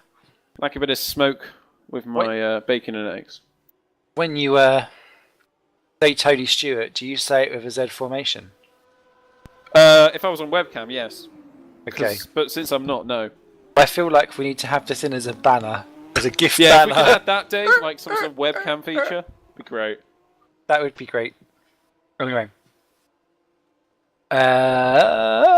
Favourite racing game? I'm going to say Need for Speed Underground, the first one. Ooh. in general racing. If we're not talking simulation or arcade, we're just talking about in general. My Yeah, favourite just racing whatever game. your favourite racing game Yeah, is. then it would be probably Need for Speed Underground because that was just fantastic. Fabuloso. And what would be your favourite film of all time? I think Bruce Almighty. Good film. I watched it again on Netflix. I quite like that film, so I'll just say that. Oh, Jim Carrey, much maligned or maligned driver. Or it could be a driver, I don't know. But yes, if you could invent a flavour of crisp, what would it be? Mint choc chip. Oh, that's the No, second person to have said that. Oh, is it? And the other Who one was else said it? Parker. Oh, Parker. Yeah, The he mint was. choc chip gang. Yeah, Ron Phil Squire. Potts. Never forget. Uh, Oh no! No! For the whole evening of trying not to mention 9/11. Oh, yeah, go down. Your superhero name, should you be a superhero? Well, I don't think Britney would work as a superhero name, so maybe we should just go for Big Birdie Blondie like it used to be. Okay, that sounds like someone that I would call up and rent from a payphone. You can do that. It's 0800 and then a number somewhere. I can't think of a number right now. I'm sorry. Well, Bryson and Bell are just 2 tenths behind each other now. And it's now the battle for the lead because we've had Toby Davis into the pits. So, Bell and Bryson, their little squabble, it's still going on. Bryson hasn't dropped off the back, sorry, just to bring it back to the racing ever so quickly for a second. Bryson still clings on to the back of that, so it'll be interesting to see how that one develops. However, what's next as Dan Rusu disconnects from the game, that continues their miserable run of events of late. Where would you weigh in on this? Should motor racing be an Olympic sport debate?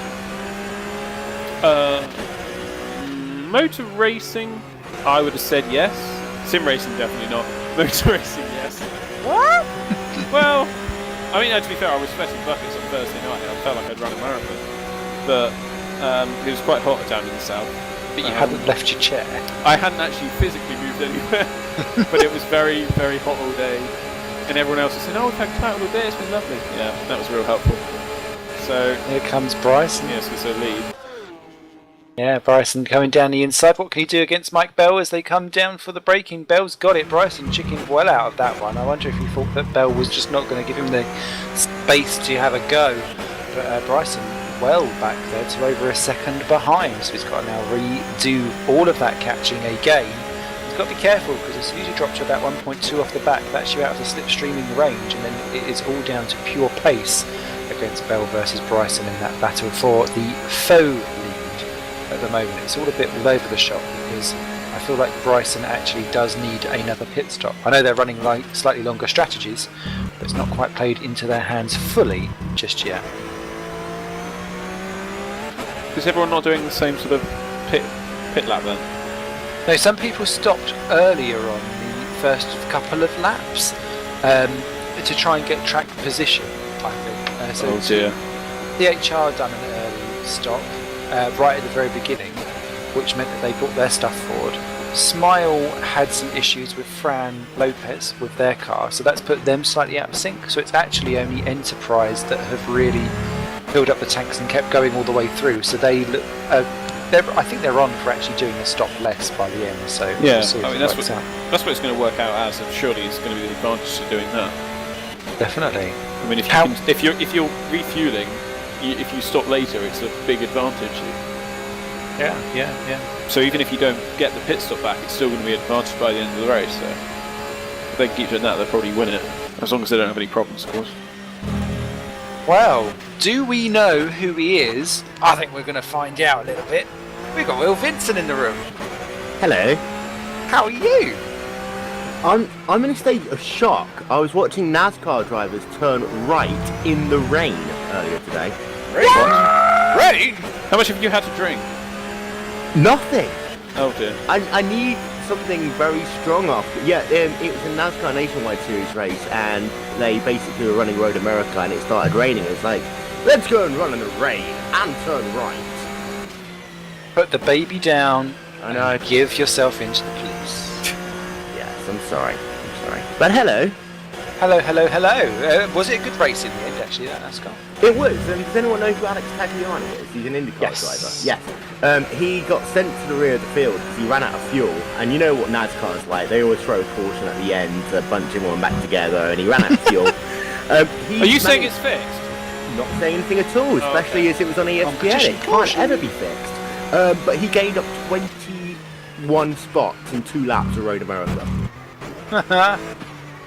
So yeah. But, and I have to say a very special hello to the Jew as well. I've not talked to the Jew in a very long time. Oh, Dave wow. Smith? Mm-hmm. Oh, excellent. You've Well, really that got up makes on it those cool. information. That is fantastic. If everyone doesn't know, Dave is a Jew. Not really, but... You also lives with Asians. Thank you. and can't cook pizza. That is He does essentially also- what his dating profile online would say when we put it up. He does also control this team's speed. Never mind, it's Bart DeVos in the pits for Walters Automotive from what is 8th position at the moment. Yes, so you're a busy bee of late, Will, because you're busy going around commentating on other bits and bobs. Tell us what you're up to these days. These days we're commentating on the iRacing.com World Championship Grand Prix Series, which started off really well this year. We had 4 different winners in the first 4 races, and ever since then it's been Gregor Hutu wins, Gregor Hutu wins, Gregor Hutu wins, again and again and again. He's just won the last 5 races in a row, which is moderately boring, but yes, well done to him. Also commentating on a load of GT stuff, not as fun as 24 hours of Le Mans. We're only allowed to run for 6 hours on iRacing, oops, and they don't have driver swaps yet, oops. They apparently they're going to get them in the next 2 next months. update. Yeah, so 2 And then months. the one after that. Yeah, And So- then after that. yeah. So yeah, they are finally going to get driver swaps. Whether or not they actually allow you to do 24-hour races is another thing. And so yeah, a little bit of that, a bit of IndyCar stuff as per always, and you know, apart from that, just being black. Oh, wow. I'm part black, I'm allowed to say it. Okay. I'm so delighted that someone's just as inappropriate as I am, if not more at the moment. This is grand. So, actually, it's quite refreshing to find another iRacing commentator that fucking hates the game, because I could not stand that thing from start to end, and Gregor Husu won every single one of the races that I ever commentated on. Oh, you did the 2010 season? Whatever the first run was when Yeah, the one that was in the PSL IndyCar. The one that was in the IndyCar, yeah. It was me He and won Jeremy all Coulson. but one race, I think, he won that year. Yes, it was yeah. horrific.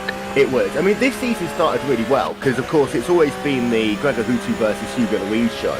They had a great battle in the first round of the championship where it literally came down to the last lap. Then the second round, Hugo Louise won. Then you had Glacier Racing, they're a new team-ish, and they won the next 2 races. And ever since then, everyone is basically screwed up except for Gregor Hutu. And Hutu, get this, Hutu's been passing people this year. When's the last time you ever saw that before this season? I didn't see anyone ever pass at all. That was the problem. I don't mind people being always winning all of the time because you have that in all different formulae. But we'd be lucky if we'd have 2 overtakes during a whole 1 hour and 3/4 race. It was that procession. And I don't know if that was just down to that mod and the way how the tracks were working, or the way how the game was built, so that you're so scared of trying anything because it's going to penalise you and throw you back down the field and down the order, and then suddenly you can't qualify for anything ever again. It was a really weird thing to race.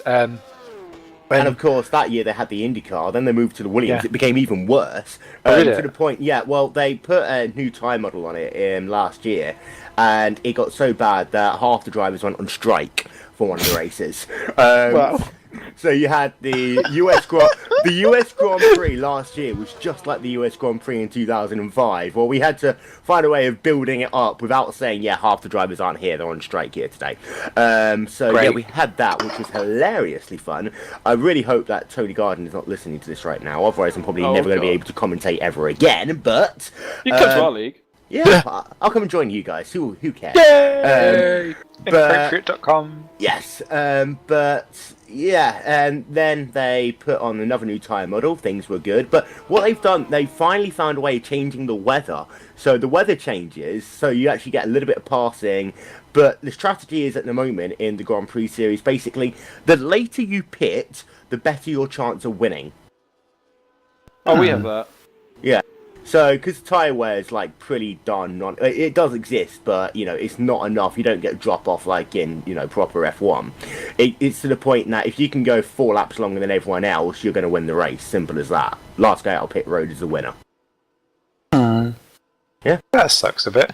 Do you still have the really lame real drivers coming in, but they've never actually played the game, and then they spin on the straight specials?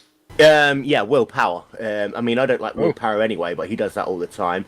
Dale Earnhardt Jr. doesn't run it anymore, unfortunately. But you've got people like Parker Klingerman's running it at the moment. And he's not doing too badly. But yeah, quite often, all the real-world drivers, they come in. You're looking at it, it's like, what are you doing? Are you playing with like a keyboard? Are you going like that? They don't have enough money, that's the problem. Yeah.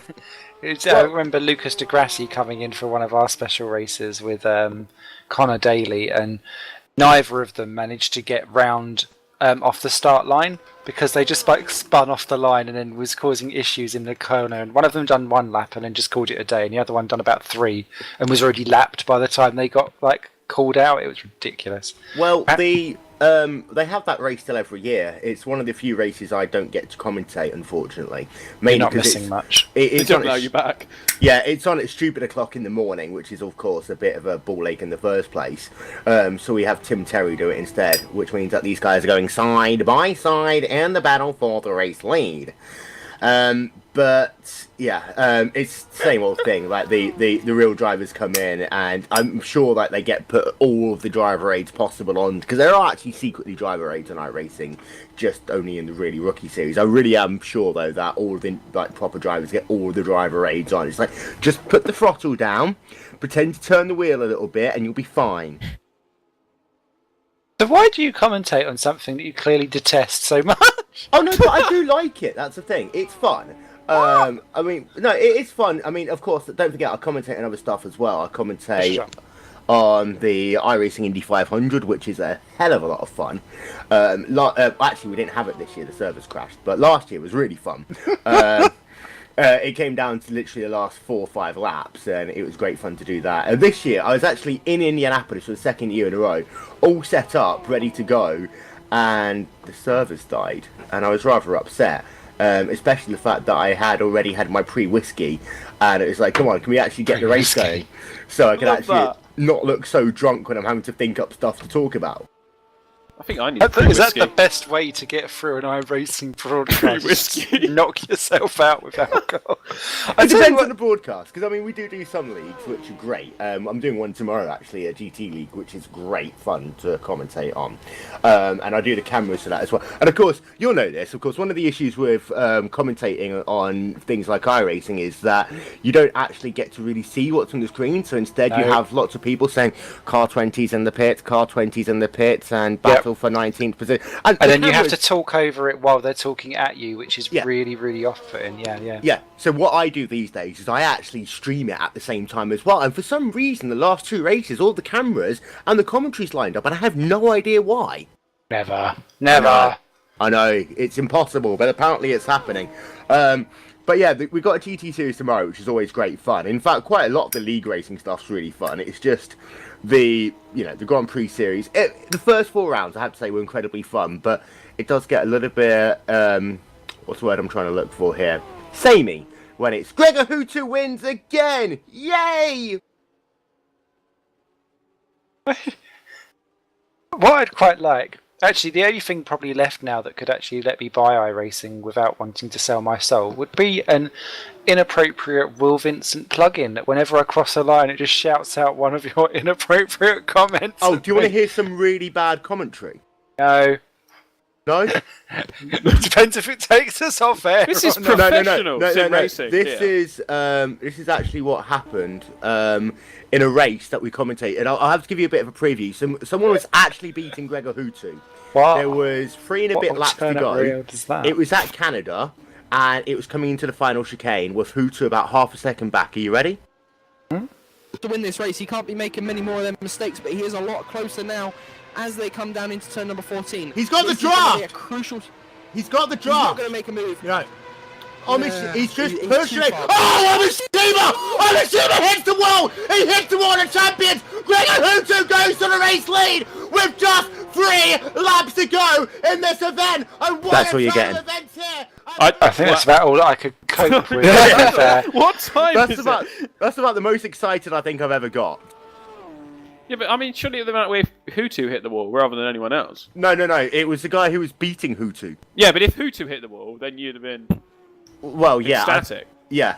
Not that I have anything against Gregor Hutu. No, Hutu's a great... I've never met him, but... I think one day we need to get everyone into neutral territory, and I don't know what neutral territory would be these days. Get all the best sim racers from around the world, put them into Mario Kart or something. Mario Kart 8, if we can get enough people. Because Have no sort of a arguments, tournament. come from Mario Kart at all. Precisely Everyone's not. always fine. Precisely. So get them onto Mario Kart 8, and let's get the best sim racer in the world, You two got and argue it mushroomed. once and for all. Oh, that's a brilliant idea. That sounds like an I Olympic agree with sport to me.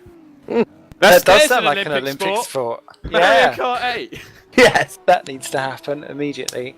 Or we could do for Crash Team Racing. That would do. Crash do. Team That could Racing's work. good. That could work. All of the stuff. Get one of those, like, 8-player Of controller course, things. if we really want to go to somewhere that no one plays, we can put everyone on Sim Raceway. Well... that was Trolley. brutal.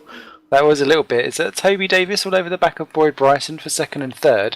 Just whilst we're diving back to the race for a quick second. And whilst, if we don't mind, poor Chris Butcher has tried 3 times to come in for a chat, and we've always been chatting away too long that we've missed him. So I'm just going to drag him in so that we can have a little chat with Butchie. And then we can rejoin our just general bashing of the entire world. But whilst his teammate goes for 2nd position, we've got Butchie in the room. How you doing, Hello. Chris? I'm good, thanks. Looking forward to bed because I've got to. I'm at work in 7.5 hours and I've got to drive a car again. Aww. Dedication. Dedication's what you need. Celebration. Oh no, that's No, you want to be a record breaker. Oh, yes. Da-da-da. But as Toby is going for 2nd position with Boyd, a lot of people considering around the pit stop strategies exactly how this little trio out front, because it really is a 3-horse race for this win, is going to unfold. How do you feel that THR are sitting after your Mega Mania stint as Toby takes 2nd? Yeah, we messed our strategy up a little bit, to be honest with you. We reckon we've cost ourselves about 2 minutes. Whoops. How? By Toby not putting enough fuel in the car, and then stints being shorter than we wanted, and having to do an extra pit stop and things like that. But we've clawed it back. So yeah, we're in a good place. We're obviously slightly out of sync on the pit stops. But if we've got our maths right, we think we have to do the same amount as everyone else now to get to the end. Great. A bit more even kill. Yeah, we've got a decent pace, so yeah, looking good, we think.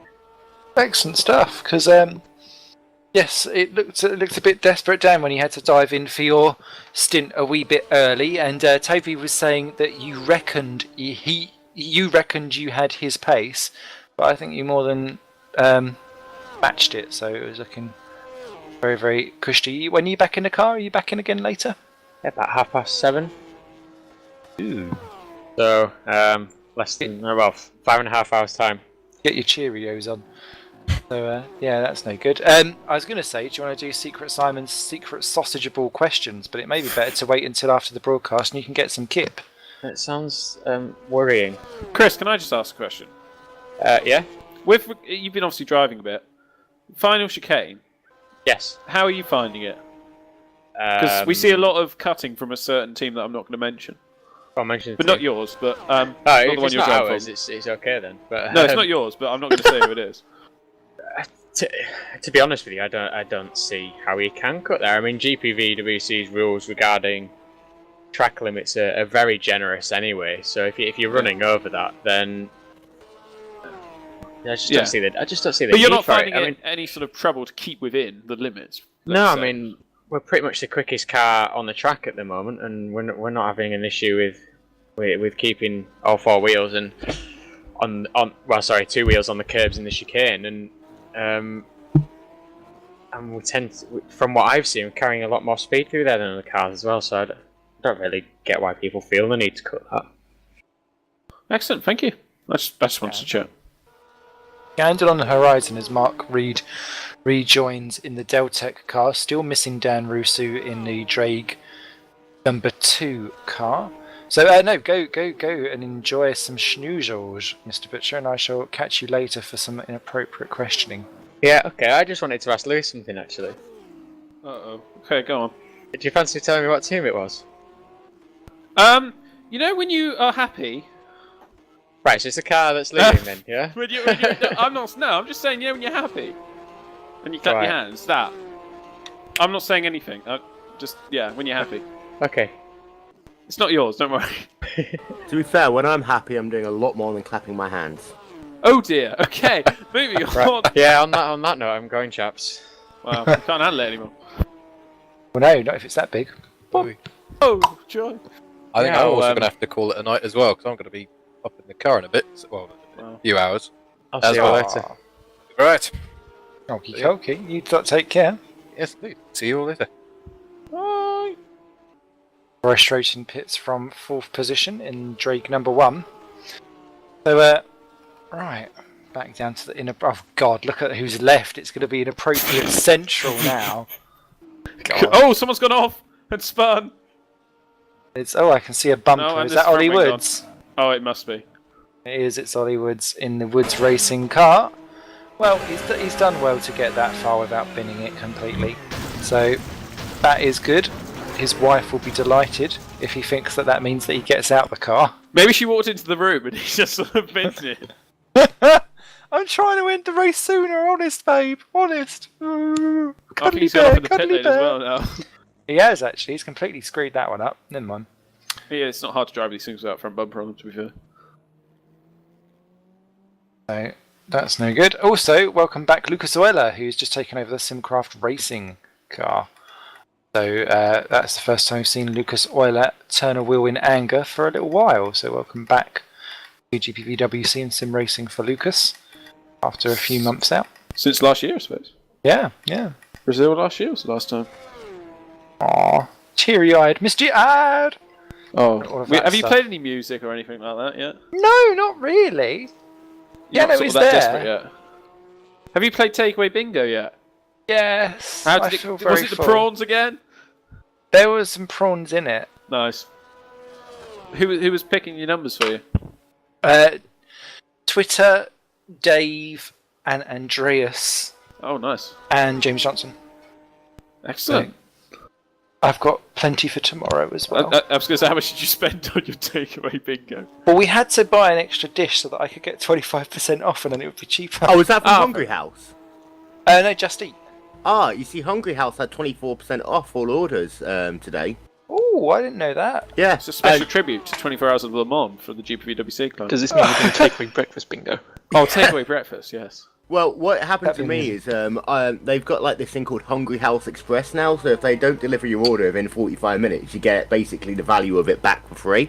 So I had that, and then I had a Chinese takeout was offering 20% off. In other words, a Chinese takeaway was offering a discount. There's the first time for everything. And then they also had a 24% discount, so I paid £2.26 for about £30 worth of Chinese food. Get in. Wow. Sounds nice. That's almost like worthwhile, just not opening your door to the takeaway person until it hits 45 minutes. Just go, tusk, and turn up in time. Or just booking go, the delivery coming. booking the delivery for an hour away and then moaning you didn't turn up in 45 minutes would be great. Yeah. Oh no, what I did is I actually ordered it last Saturday, and I deliberately ordered it about the time that everyone was going to order takeout just before the England game. Just so you could be a real big bastard, really. Yeah. You just wanted to screw over Hungry House. Mm-hmm. I like it. Can was I gonna play go your somewhere. inappropriate game, by the way? Of course you can play our inappropriate game. It's not that inappropriate though. Which one? The sausages one? We do. Oh, let's get Vandy Vu in so that we can just have all the inappropriate in the world. Because we need more. Obviously, especially because I'm now starting to actually properly crack open the alcohol. Now that Vandy Vu's in the house, Oh, and I yeah. can vandal over his juicy mitts. yeah! I'm here. Kept Fine. spinning and stuff. What was that about? Well, I spun once. No, you didn't. Yes, I did. I spun once, I ran wide once, and I cut the chicane once because I forgot my braking point. cut! Well, not because I Penalty. forgot, mainly because I Going down wasn't on the paying spreadsheet. attention, but, you know. Oh, I think I may have seen I all made of up- those mistakes then, just I made- by happening to click on you at the right times. Yeah, but I made up for it in my second stint, so it's alright. Did you make up any places? No, but I made up time. Oh, okay. Now Lucas is in the car. Guess now he's gonna, you know, destroy what I Destroy did, but everyone. Yeah, Yeah, yeah. pretty much.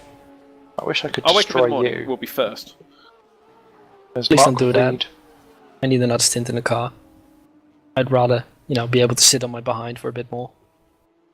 Sit on something. Oh, joy. Mark Reed has just been disconnected from the game again, so still issues there for Deltec and for Are they Drake still running? too. The Delta's still running. Deltec are still trying to get running. I think we may have lost Drake too. For Oh, good. Drake 2's gone. Yeah, but so has now Deltec, but I think they might try and get back in again. But yes, Vandivu, just you're more than welcome to chip in. In fact, if I can do two at a time, baby. Oh wow. That Impressive. actually needs. It does, especially with my moves. Oh, joy. It's another one of those. So you can both take part in Simon's Sausage Fest. That does make it a sausage fest, actually. And in fact, it's a bit like a milky cow because we've got dark chocolate and white chocolate all at the same time. Just need Matthew Allington now. Oh, baby. Woohoo! So, what is your favourite tracks of all time? Go ahead, Okay. Will. Favourite track? Can I give you an oval and a road course? Of course. Oval will be in Indianapolis, road course Montreal. Circuit Aw. Gilles Villeneuve. Cool. Tom? Montreal as well. Don't like ovals that much, but Montreal. All the way.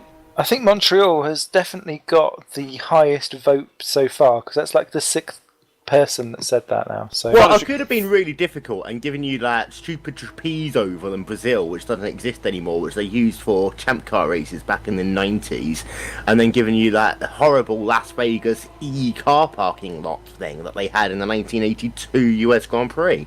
I think Lucas has just timed out. FYI. Lucas has disconnected. Well done, Lucas. Good job. Oh, well, that was a good return. That German internet. That German efficiency. It's gone wrong. Someone needed to oil it a bit further. Oh. Bump. But what that does do is really ruin it for Simcraft for their second disconnect of the day. And what was looking like a good fourth position now suddenly looks a bit more like a seventh or an eighth when they rejoin back on again. It was only a micro one by the looks of TeamSpeak. Disconnected then reconnected in the same second. All the problems as Toby Davis is up behind Mike Bell for the lead. And if they do think that they're all going to be pitting the exact same amount of times again, this is actually a genuine overtake. Currently we're about to watching the happen. pit lane on the stream. Oh, there we go. As Chris Kinsman now enters after much abuse on TeamSpeak earlier on for Drake 2. So Drake 2 have rejoined back into the game, so that's good to see. Whilst Toby Davis reels in Mike Bell, do you have your favourite racing series that you like to watch, Will? I'm going to be American again, the Verizon IndyCar series. Mainly because they actually know how to overtake without having to press multiple buttons, unlike Formula 1 these days. So old school. Bless. Tom?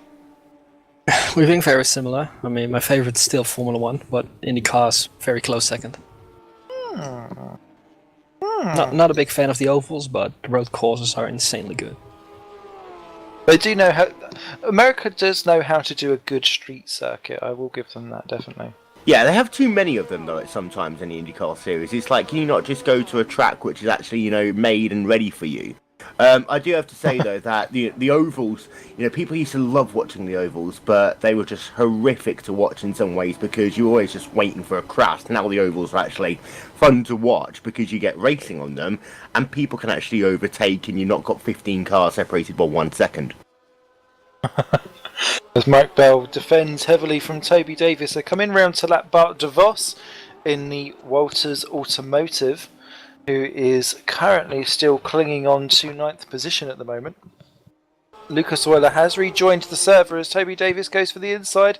Is Mike Bell trying to try and block him in behind the Walters car? Neither of them can get past the Walters car, and Toby Davis slots back in behind Bell on the battle for the lead. Lap 161 we are on around the Le Mans circuit as we continue to bash round Sector 1. Toby Davis lighting up his front left tyre with a plethora of sparks as they join onto the Mulsanne straight and get down and dirty on the high speed way. Bell getting the slipstream toe off of the back of DeVos. Pulls out nicely. Toby trying to get a double stream, and then will he thread the needle through the middle? Yes, he will. But what can he do under braking? No, he's already got himself ahead. Is Bell going to go last of the late breaks? No, he does. But Davis was already there and said, I don't think so, thank you very much. And through he goes. Bell gets a little bit unsettled on the exit, and I think that may help him in regards to Toby Davis, who has now taken over the lead of this 24-hour of Le Mans. So, can I ask a question? Are you still allowed to say down and dirty after all the things that's going on with American Apparel at the moment? I don't know. What do you mean? Well, that guy was the guy who was like owning it, was getting down and dirty with the people who was doing like his naked posters and all that. Remember? Oh, well, I don't mind getting down and dirty with Toby Davis and Mike Bell. Well, yeah, that's what it inclines. Toby has just got a face that you just want to, Lap. Well, stroke. I was going to say stroke. Donkey punch. It's getting worse. I don't know which Toby would prefer more, actually, a slap or a stroke. Maybe one after the other, consecutively, double just to confuse. Yeah. Maybe just have a good tea bag in, that'll do. Anyway, or you could stroke it with one of your dreads. That would work. Yeah, that could work. It'd be like Medusa, gone a bit wrong. Anyway, Mike Bell is clinging on vaguely onto the back of Davis, but sadly he is falling away ever so slightly, down the gap up to 0.8 of a second. Question number 3: what is your favourite what is your favourite racing game ever, Will? I'm gonna stick on the Mario Kart theme. Mario Kart 64. Ah, good shout. Good shout. Either that or Gran Turismo 3. Because it had feed on it. Oh, yes. Gran Turismo 3 had one of my ex's cars in it. It was a bit weird. Well, that just gives you the opportunity to get Burn onto it. Gran Turismo 3 and just deliberately crash it. Oh no, they didn't have any damage. So Yeah, it wouldn't make any exactly. You could do what you wanted, couldn't you, really? Still now, that's the one thing that puts me off of Gran Turismo. I do enjoy the games in their own little way, but I know that I can, when I'm racing other cars, just use it to just bounce off of each other. Bit strange. Tom? Grand Prix Series by Jeff Clement. Oh. And especially Grand Prix 4. Enjoyed it a lot. See, Played I it for remember. years. I remember when I was a kid, and the first computer I had, we bought it, and then basically it kind of came with Grand Prix 1. And I was playing it, and then I put all the difficulty settings up into maximum. And I was, 7 at the time, 8 or something. And I remember I was able to hold off everyone at Phoenix due to the fact that I didn't pit. I was doing a proper Jean Alesi on everyone. And then it got to Interlagos, so it's like, oh, wait a minute, there's enough room for people to pass me here. I suck.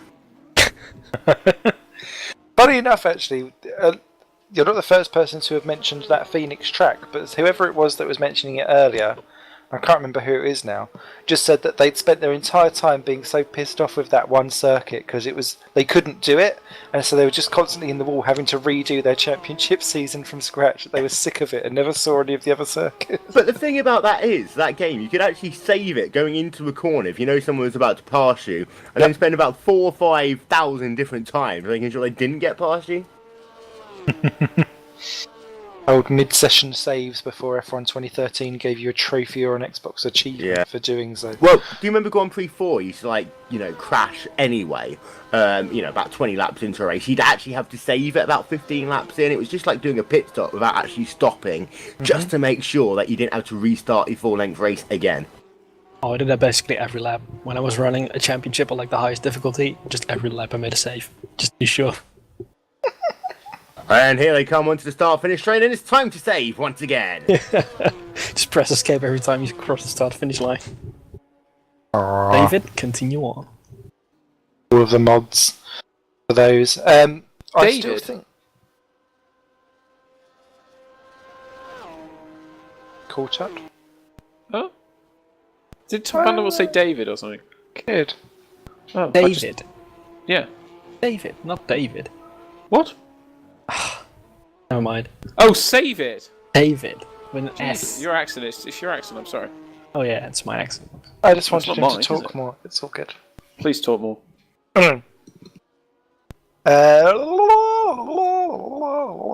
Grand Prix 3 was actually my favourite of the Grand Prix games, purely because when I bought Grand Prix 4, I, for some reason, wasn't very stable on my system, so it used to crash quite a lot, which was really annoying. That's a bit like everyone's copy of Grand Prix 4, let's be honest. That's true. To be fair, it so ran I- pretty well on mine. It was like the first game that I ever played multiplayer via LAN with my brother. I always lost to him and couldn't figure out why. Grand Prix 3 was really good though. It had like the gameplay of Grand Prix 4 pretty much. It had the wet weather. The graphics weren't that great. And to be fair, the graphics are still a little bit like what iRacing have now. But overall, I think Grand Prix 3 was the best package of them all. I enjoyed having Grand Prix 2 and Grand Prix 3 had those edits where you could just swap in and out the levers really, really simply. You could adjust the damage so that you could have the tiniest tap and all of a sudden the car would just flip over everywhere ridiculously. Yeah. All of that kind Break of it stuff. off. Actually, Yeah. someone was talking, the last person who was talking about Need for Speed. I remember Need for Speed, I think it was Most Wanted on PC, when you could edit the INI settings to make your car go stupid 1,000 miles an hour. Hacks! Yeah. It was the easiest game in the world to hack. Apart from R Factor, of course. Well, yeah. Aww. No, I've still not played a Need for Speed game on a PC, so Oh, you need to do it. You need to go for a couple of classes of the old ones and get into it. oh, my R Factor's crashed again. Could you play Need for Speed Underground? Yeah. With a wheel? Oh, no, not with a wheel. Not sure. I played. You I can do played it with Underground. I game. played Underground 2 with a wheel though. I think you can do Underground with a gamepad, I think, if you plug it in. I'm not sure, though.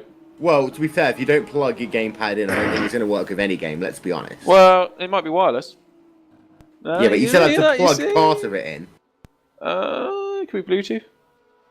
In which case, you need to turn on the Bluetooth. That's Which not is- plugging it in, is it? Same thing. We'll agree to disagree. Yeah. That's just saying that pulling out is a good way to stop contraception, conceiving, It Yeah. not or No. STDs. Not.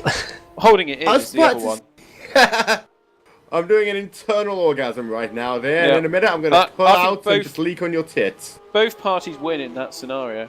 Yeah. Amazing. Getting weird. So yeah. Anyway, Jeff Crammon games are all amazing. Who remembers actually just a little bit off the beaten track? Jeff Crammon, before he done Grand Prix games, he done the Stunt Car Racer series. Yes. Read about it. Never played it. Do you remember as well, he also did that Grand Prix Manager game? So did he actually make Grand Prix Manager 1 and 2 then? Yeah, well, it was Microprose. So Oh, it's him. okay. So yeah, I mean, Grand Prix, they were great. until you got into about year 15, when none of the sponsors wanted to work with you anymore. You couldn't get an engine, you didn't have any money, except for all the stuff that you saved up from the last 10 years. And you spend, basically, it was a real-life version of Williams. Because it'll take you about 10 years before you actually even got another pole position again.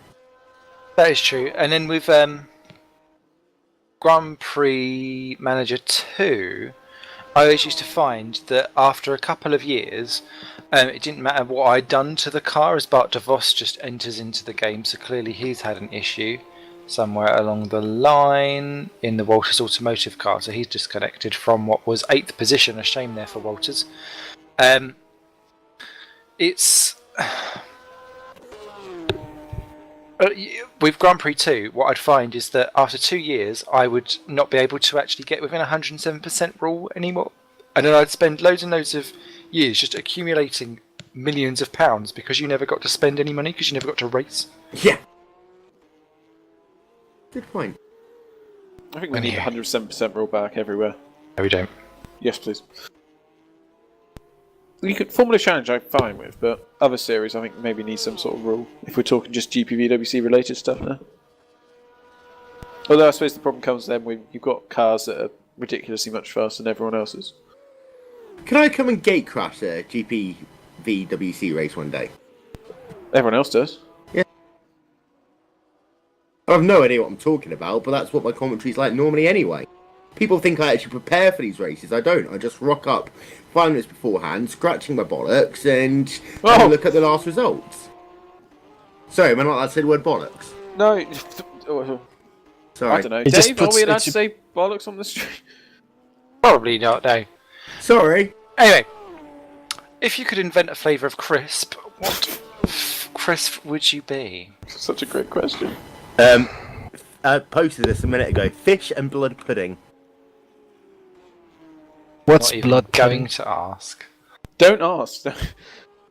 Well, think pudding's about Scottish. Think about what fish can be used to represent, and think about what the blood from blood pudding represents. Put the two together, there you are. Thanks for that. Don't think I ever want to eat that. For me, it's something spicy mainly. Oh yeah. Okay, spicy chicken or something. I don't know. Just as long as it's very, very hot. Spicy sausage. Can I just actually say that fish and blood pudding crisp will actually stop the obesity epidemic? Because it's the first time you don't want to. It's a bit like, you know, women. You don't want to put your hands down there when it's all fishy and bloody. Oh wow.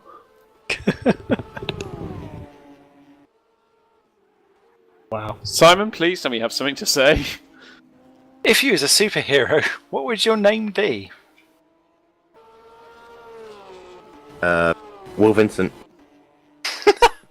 I'm not going to change my name at the end of the day. You know, that's why otherwise, if I change my name, people's going to be like, wait a minute, you're not Will Vincent anymore. You must be a superhero. Let's kill him. Got a point. Yeah.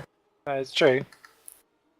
So Van de Vue, he's going to stay as Van de Vue then? Of course, I already am a superhero. That is true. Forever fifth Van de Vue. Forever 7th this year, isn't it, I hear? Nah, it's been only 3 times. Oh, only the 3? Only 3 times where I finished 7th. Oh. Not that bad. We need to make sure that happens a bit more then, yeah? Nah. Boyd Bryson into the pits for Lynx Enterprise, so that's all good for that team. From what was 2nd position, he should rejoin in 3rd behind Mike Bell. And last question of the 7, should motor racing be an Olympic sport?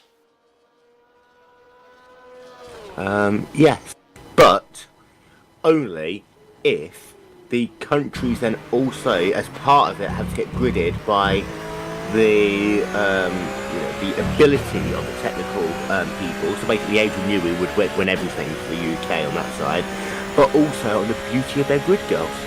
So it's got to be a team effort.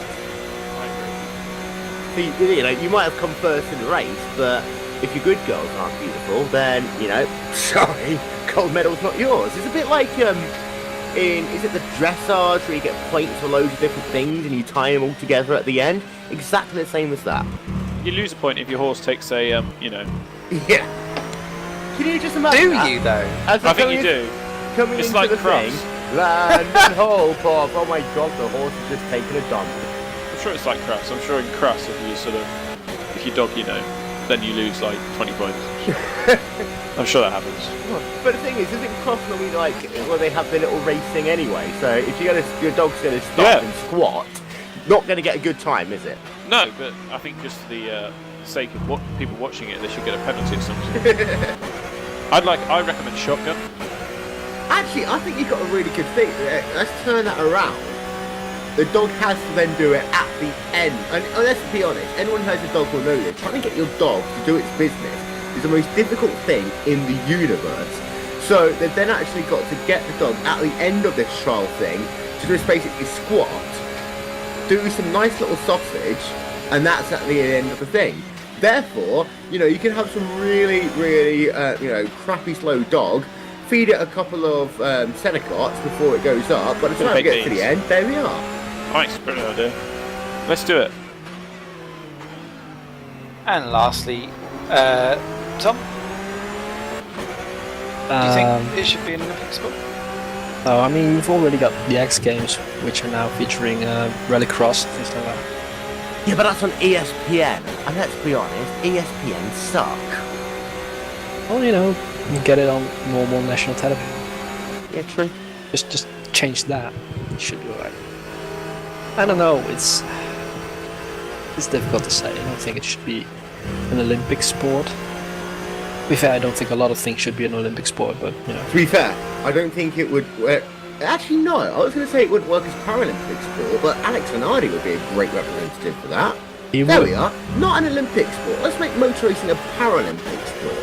Then actually we could show how modern car technology can be used to help paraplegics. And I'm not sure if you guys ever saw this, but Sam Schmidt, who's the team owner for an IndyCar team in America, surprisingly enough, he got to drive some laps of the Indianapolis Motor Speedway, and he's paralysed from the neck down. Well, I saw that in that Corvette. He did it just basically with his eyes. So there we are. Not an Olympic sport. Let's do it as a Paralympic sport and actually make motor racing do good for the world.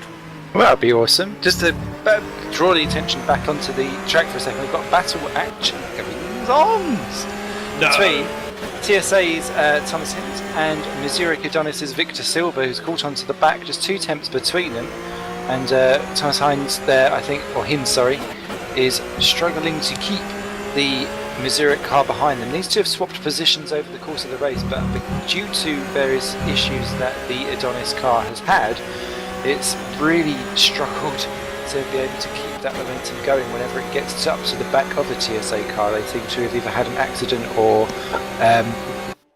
lost a bumper or issues. And here comes Victor Silva immediately, first strike, and he's straight through.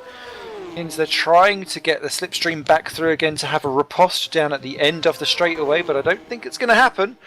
Victor Silva there takes the position quite decisively, actually, in that Missouri Adonis car. He has been running.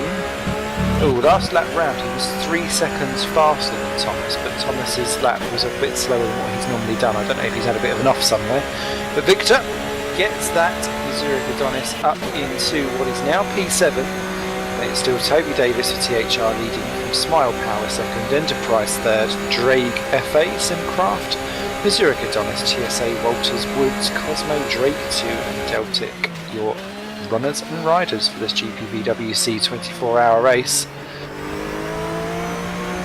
So, at the end of that, I think we're going to wave goodbye to our 3 in here at the moment. Thank you, Lewis, Tom and Will. It's been a pleasure to have you with us. Thank you. Bye. We shall chat all again soon, I'm sure. Yay. What time's this going on to anyway tomorrow? 3 p.m. 3 p.m. Christ, really? Okay. I tell you what, I'll see if I can make pop you a that. bacon sandwich in the morning. It'll just be like, we've woken up together. I'll give you a spunk Amazing. sandwich. Yeah, there we are. Fish pack sandwich. I will look forward to that. Good luck Excellent. anyway. Take care. Because, long night. Bye. Bye. Bye. Good luck, Smithy. Thank you, Vanderpoo.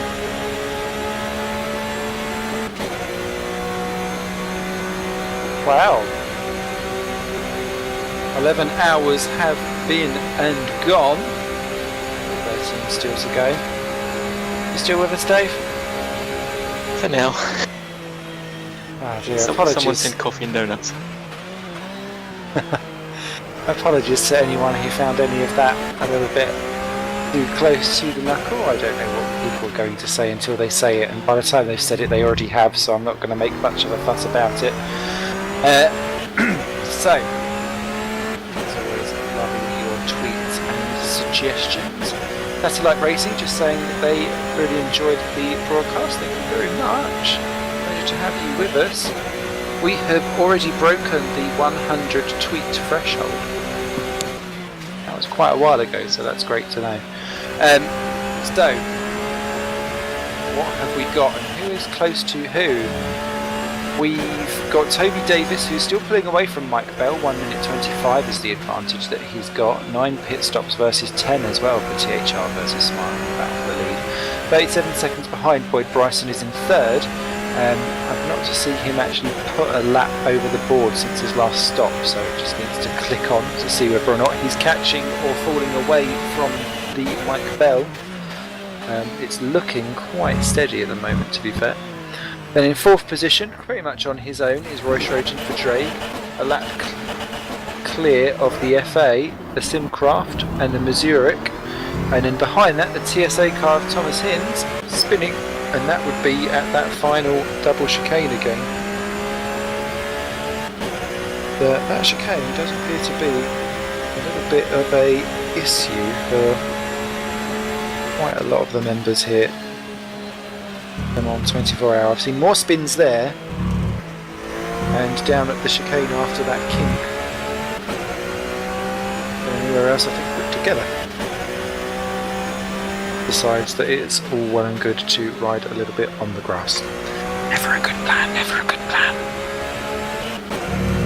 I think it's time to chat to someone who we've not spoke to yet, and I don't know if he's even racing or not. Let's pop him in to see how he's doing. Hopefully he's ready to say hello. Danny, you there? I am here. Hey, it's Danny Asbury, everyone. The Woods Racing Super League driver. Are you going to be racing out here today? The funny thing is I've been asked to do this race for at least a month, and every time I've said no. Now, kind of joining with the festivities tonight, and I kind of regret not taking someone up on their offer. Oh, don't. I'm sure that, well, there's a few people missing, I think, for some of the teams. You might be able to pick up a quick one stint somewhere along the line if you want to. Nah, but Simon, you throw me in a car, like, I haven't driven these Porsches. I know I've never driven these Porsches, so throw me on this track, just no practice ain't at all. I wouldn't ruin some of my team's event that way.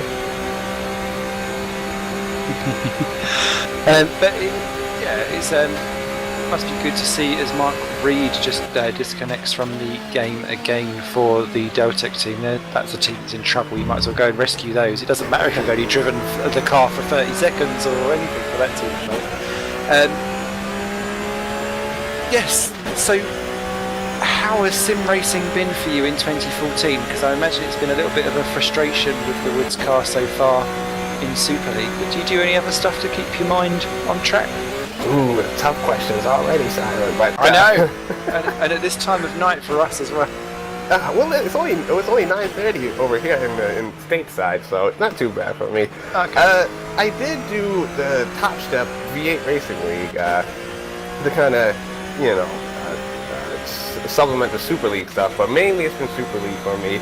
As you know, being a full-time commentator for the series, it hasn't gone so well.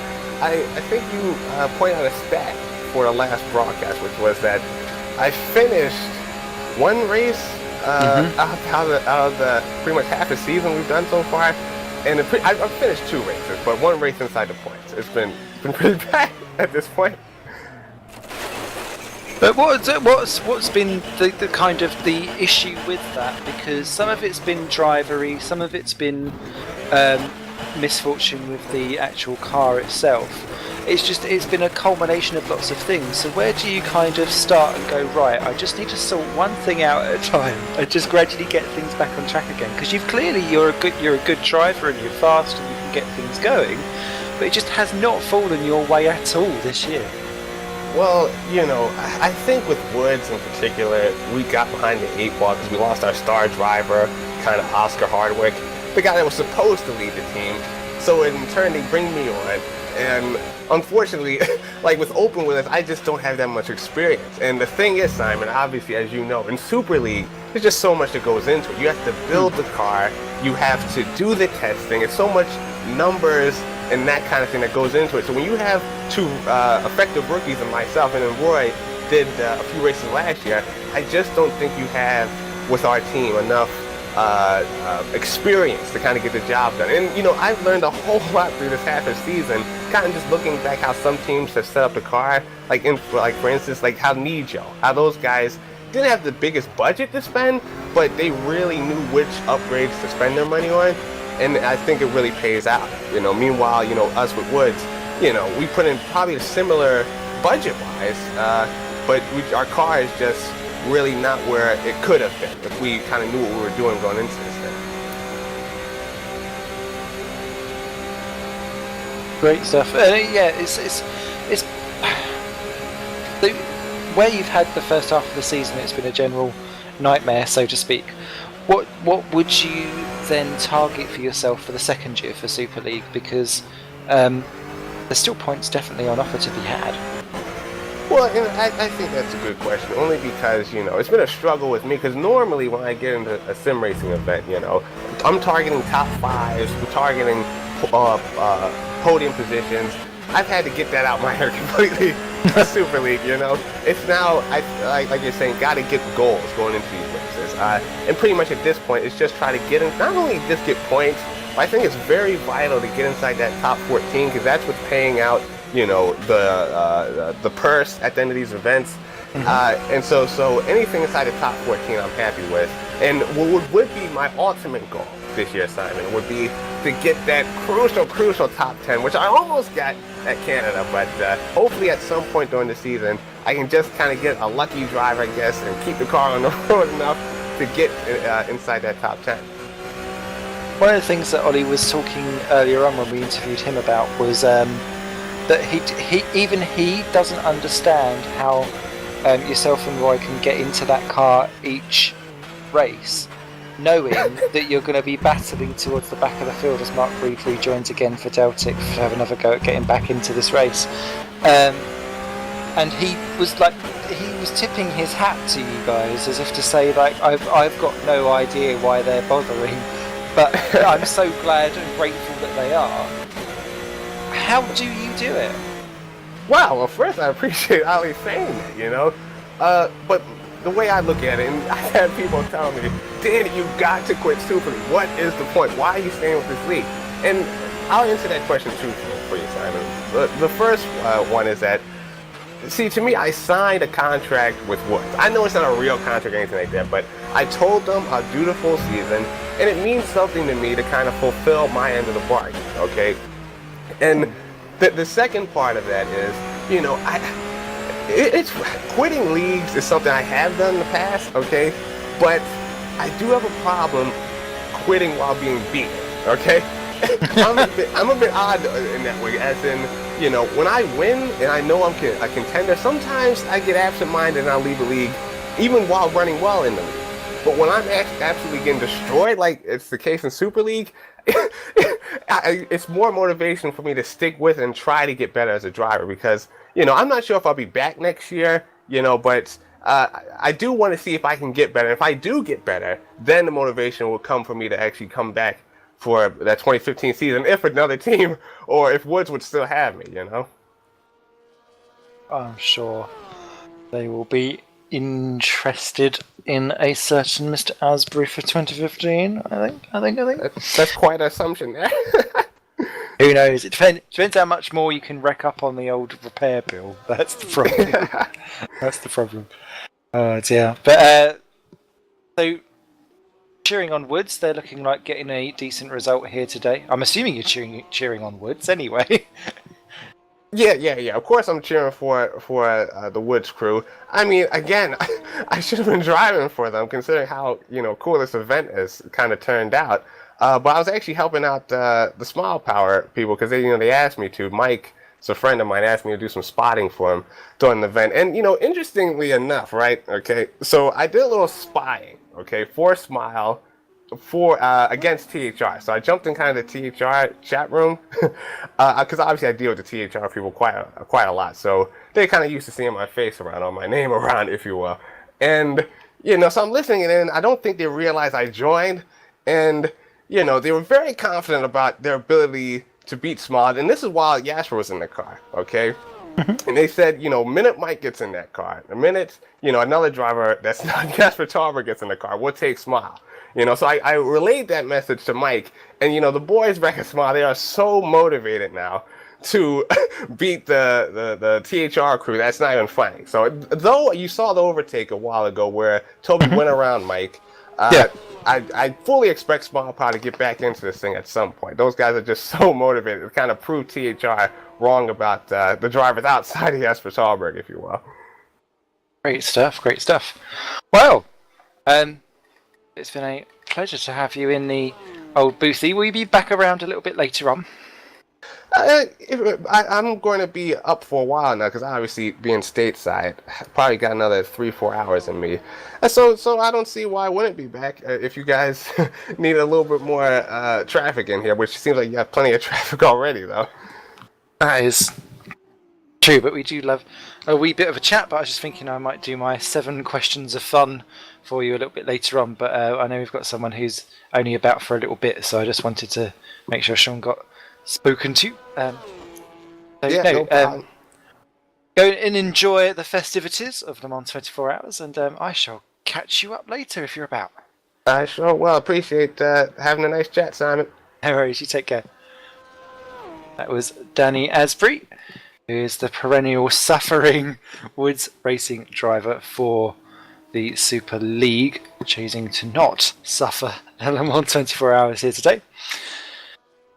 Next up, we have, as no changes in the driving order, just to remind everyone, it is still THR leading Smile by a minute and a half, then Enterprise third, 45 seconds further back, a lap and a half back to Roy Schroten in the Drag number 1 in 4, FA is in 5, 2 laps further back with Lucas Euler closing them down after that second disconnection. He is 2 minutes behind Timu Toika and closing at several seconds a lap. 7th is Mazurek Adonis for Victor Silva, a further lap back. He's only 22 seconds clear of Thomas Hines, but that has been an overtake that's happened within the last 20 minutes or so that gap is extending. 9th is Walters Automotive with Bart de Vos behind the wheel, but he's a further 7 laps back, ahead of Woods, Chris Williams. Then it's Cosmos Matteo Giuliano 3 laps further back. 10 laps back is Drake 2 with Chris Kinsman behind the wheel. Welcome, Chris. With Mark Reed a further 7 laps back from that in the Deltic. So we are joined by someone who could be a extra from a Star Wars movie, but I don't think that would be very original to say. But I've said it now, so sorry. It's Sean Yoda. Hello. Oh, never heard that before. Absolutely never. No, it's awesome. Thanks for having me up here. I much appreciate it. No, you're very, very welcome. How are you doing today? I'm doing all right, man. Just checking out Simcraft, watching the guys march through the field and run at the front of the field, and then disco and march through the field again. And we have absolutely no luck with internet connections. I don't know what it is about us, but it doesn't matter what side of the world we're on. Eventually, it's going to die. Which is a shame, because Simcraft clearly have really good pace. It was looking great early on. You had Matt Richards battling around, recovering from what was a bit of a shaky start, and then got it all back going again. But it's just, what can you do to stop a disconnection? Because it's just luck of the draw. It truly is. The problem is it seems to be our luck getting drawn on that. It happens to us often, and it literally, I mean, we've got guys that race with us all over the planet, and they're all fast, excluding me. I mean, I don't get to hop in anywhere near as much as I'd like to, but it's we have discos planet wide. I don't know what's going on with that. Yeah, as Mark Reed has parked up and escaped in that Deltic racing car again. So clearly he is having some issues with being able to get that car around the track. Maybe they could have you in there. At least if you were slow, you might be able to keep it out of the barriers a wee bit. Who knows? Who knows? So what are you doing for the Simcraft team in general? Is it just overseeing stuff, management side, or do you actually still get out and race a little bit here and there? I do get out and race. I'm actually the Apex brand manager, our professional level motorsport simulation brand manager for Simcraft. And then, we sponsor the team. I get in the car as much as I can, sim and real. I actually instruct for a couple different manufacturers and in real life and get to play around with some cars. But I want to get back here and do some of this, but I don't feel like I should hop in the car having not had the chance to practice the way that I used to. So eventually it'll come back around. So you're a man of, I must practice, I must be confident of delivering at a certain level before you commit to anything. Yeah, I mean, I don't want to get in there and let the guys down. These guys they're driving every day, and it shows. I mean, they're incredibly consistent. Everyone has a little bit of a brain fart every once in a while, but I'm really proud of having our name on that car. They're good at what they do. Great stuff. And then, having then worked with drivers in real life and in sim racing, do you see particular personality or character traits that you see in successful racing drivers? It's typically always calm, cool, and collected that wins the day. I'm a proponent of smooth is fast and being as calm as you possibly can under all circumstances. And that's one of the reasons why I don't really hop into one of these races unless I've had a chance to prepare for it, because I need the muscle memory to be back in shape, and I don't want to go out and bin it. These guys put in a lot of time to practice, and I'm not going to be the guy that puts it in a wall. Too true. As Marius Van Wink takes over the Deltec car, by the way, just so that we can see what's going on with their ongoing drama. They're serving their penalty for rejoining at the moment. So,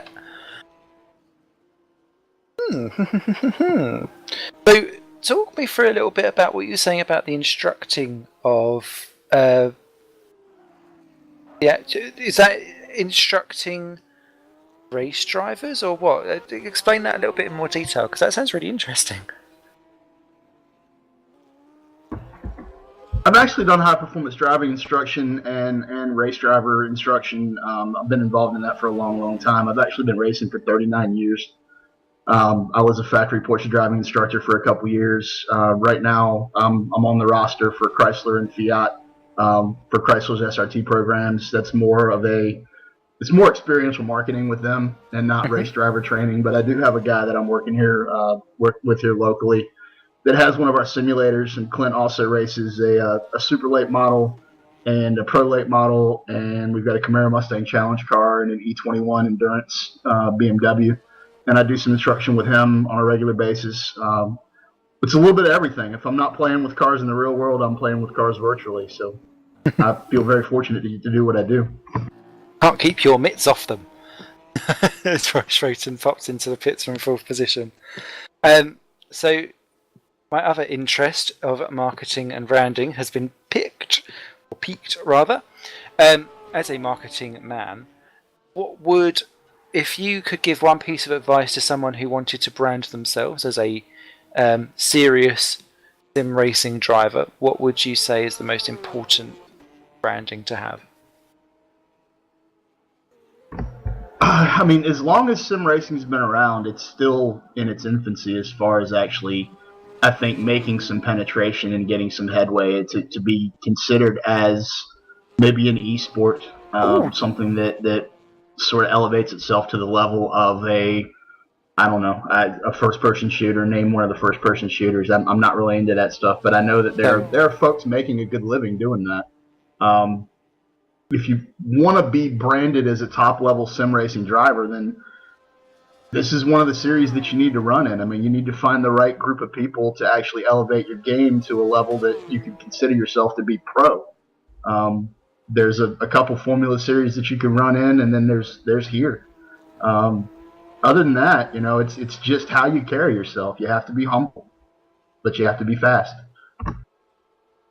And humble is exactly what the barrier has done to Toby Davis, because he's clouted it in the THR car. In a very similar way to what we nearly saw Thomas van der Voort do earlier on in the race. Let's see how much damage, if any at all, that does to the THR team in terms of time in the pit stops, or just time out there on the racetrack with a lack of straight line speed. And he's come straight into the pit, so clearly Toby Davis feeling that actually now is the time to pit swap over and get a fresh recharge of car, whether that being repairing.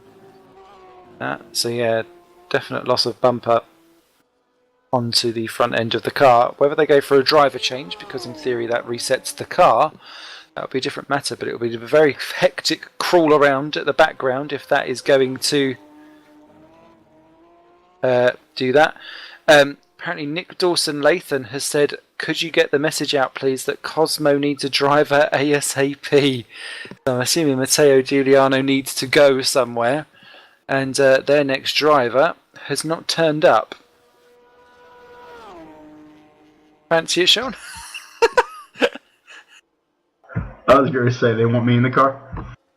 I think they will happily take anyone, especially if you've seen Joshua Anderson behind the wheel. The poor guy, he looks a little bit lost and bewildered at the beginning.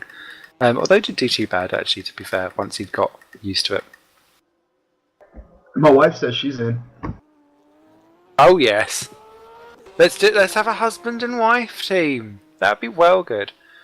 You'd be like the Susie and Toto Wolff of Formula One. You could just be the sim racing versions. Just in sim and infinitely slower. Never mind. But the thought was there. The thought was there. The thoughts are always there. Thanks for putting the camera on my guys for a while. It's nice watching that car go around. I'm kind of liking that livery. Yeah, I did say earlier on actually, and someone did. I retweeted it. Said that the Simcraft does win Best Livery of the Day award. I have to agree. Actually, I do like the swirl on the car doors. They did a hell of a job with it. That's pretty cool. And it's Porsche, so that's a win-win. It is a win-win. Get brownie points immediately for that one.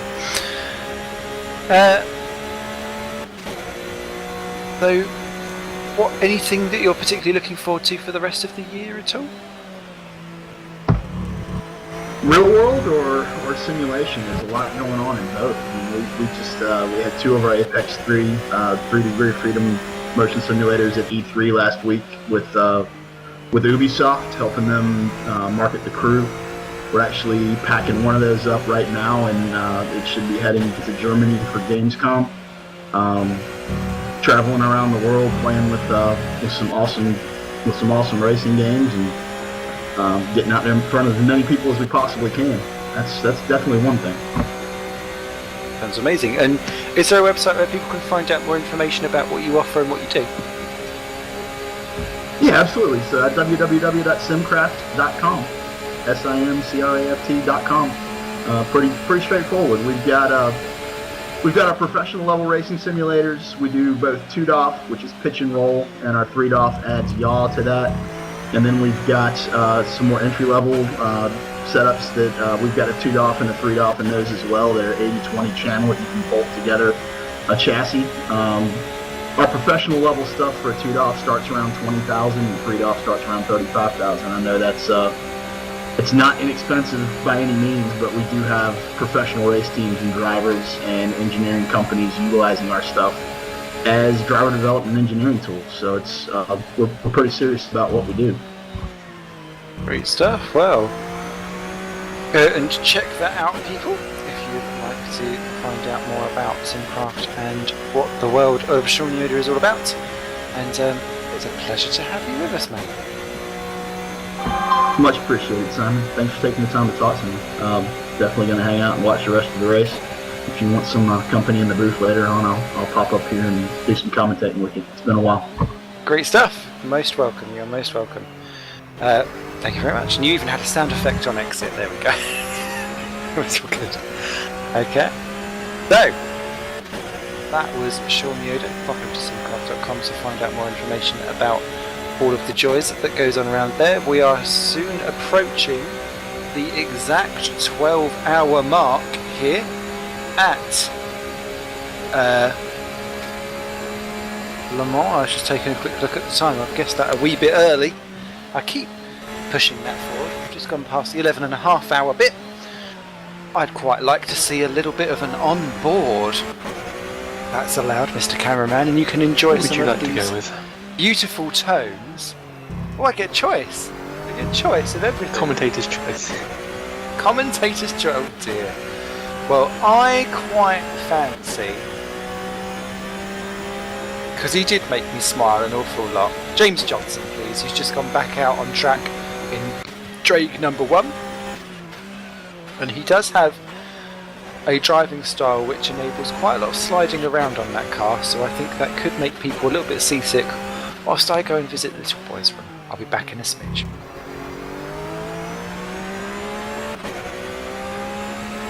Plus I'll have more alcohol then.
And I return just as Lucas Euler is into the pit lane.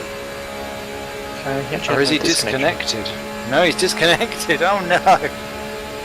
Lucas, 5 minutes away from the box with your newfound leisure, and sadly,